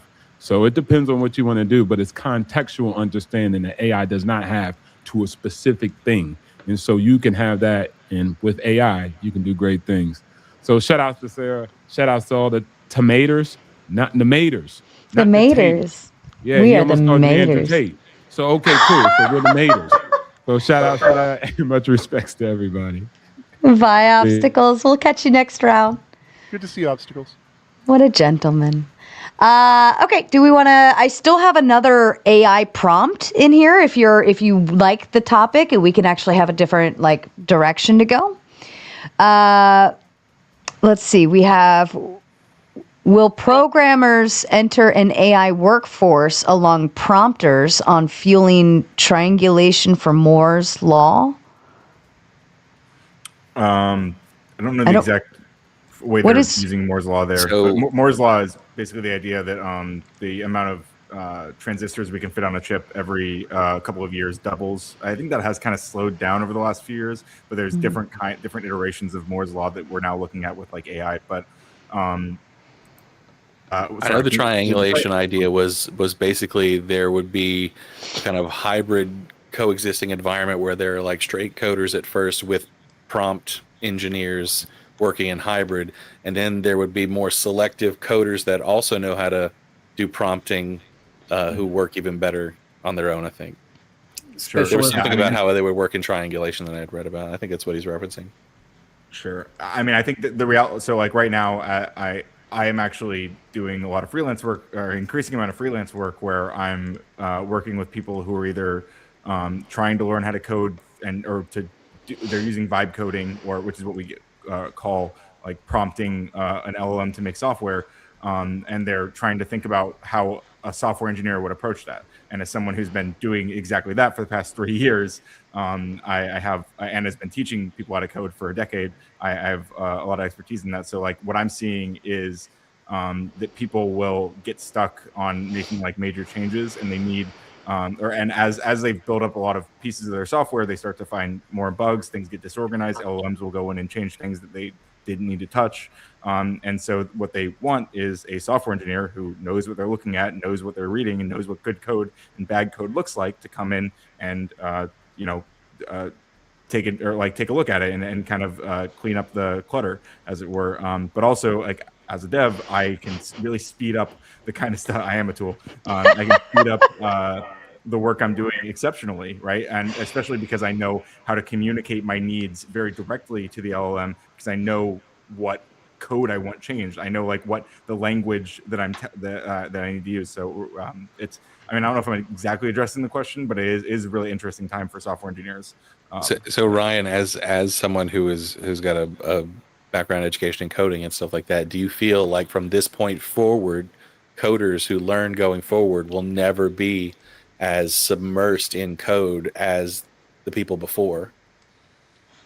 Because they're not going to have to know it, like, yeah. Like by and large, yes. Newspaper, but I mean, I guess the way I always think about it, and there's definitely people who would argue with this framing, right? But like the way I think about it is, I don't have to learn MIPS or assembly language. I don't have to learn like how to do a punch card to write algorithms, right? Like if you're still working with like the basic idea, like logic engine of like if else and loops and variables and stuff, like at the end of the day, like you're applying modern coding knowledge in a certain way, using certain languages, certain tools, and I mean it just looks different over time. But yeah, I mean the code that you're writing is going to look very different. Some of that code might be your prompt, right, in a sense. I'm surprised Tom didn't jump on for this whole conversation, because he's our big AI nerd. But he says, mind blown. Most of the jobs people are worried about being lost didn't exist 50 years ago. Computers created them. What will be created next? I, for one, am excited for the future. If they can just make a nice little beachside space for me to go and do my job drinking margaritas by the beach, I will gladly accept. Count me in. Any thoughts to this? That's called OnlyFans. You make killer money from what I hear. Oh, apparently, yeah. I think the era of kind of like digital artistry in a way is going to get knocked out of the way. I think traditional arts are going to get a really big shot in the arm. Yeah. I think people are going to care a lot more if something is live music, if something is a painting rather than a print. I think these things are going to have a lot more meaning now that we can make anything and everything on a computer. I think the things in the real world will have more value. Hope so. Oh, will this kind of push a nostalgia maybe? To be able to have something tangible that I made it with my hands, like with that. I mean, think about how, like, we love nostalgia, we love vintage, we love things that, we love tangibility, quite frankly. So I'm wondering if all of the AI computer stuff will actually end up cycling us back around to where we're like, no, I need something I can hold, I can make, I can paint, I can put my hands all over it, I can saw, I can build, I can whatever. Something that didn't come from the hive mind. Tom says, I'm spending my time loving on Jax. He won't leave my side. I'll bet he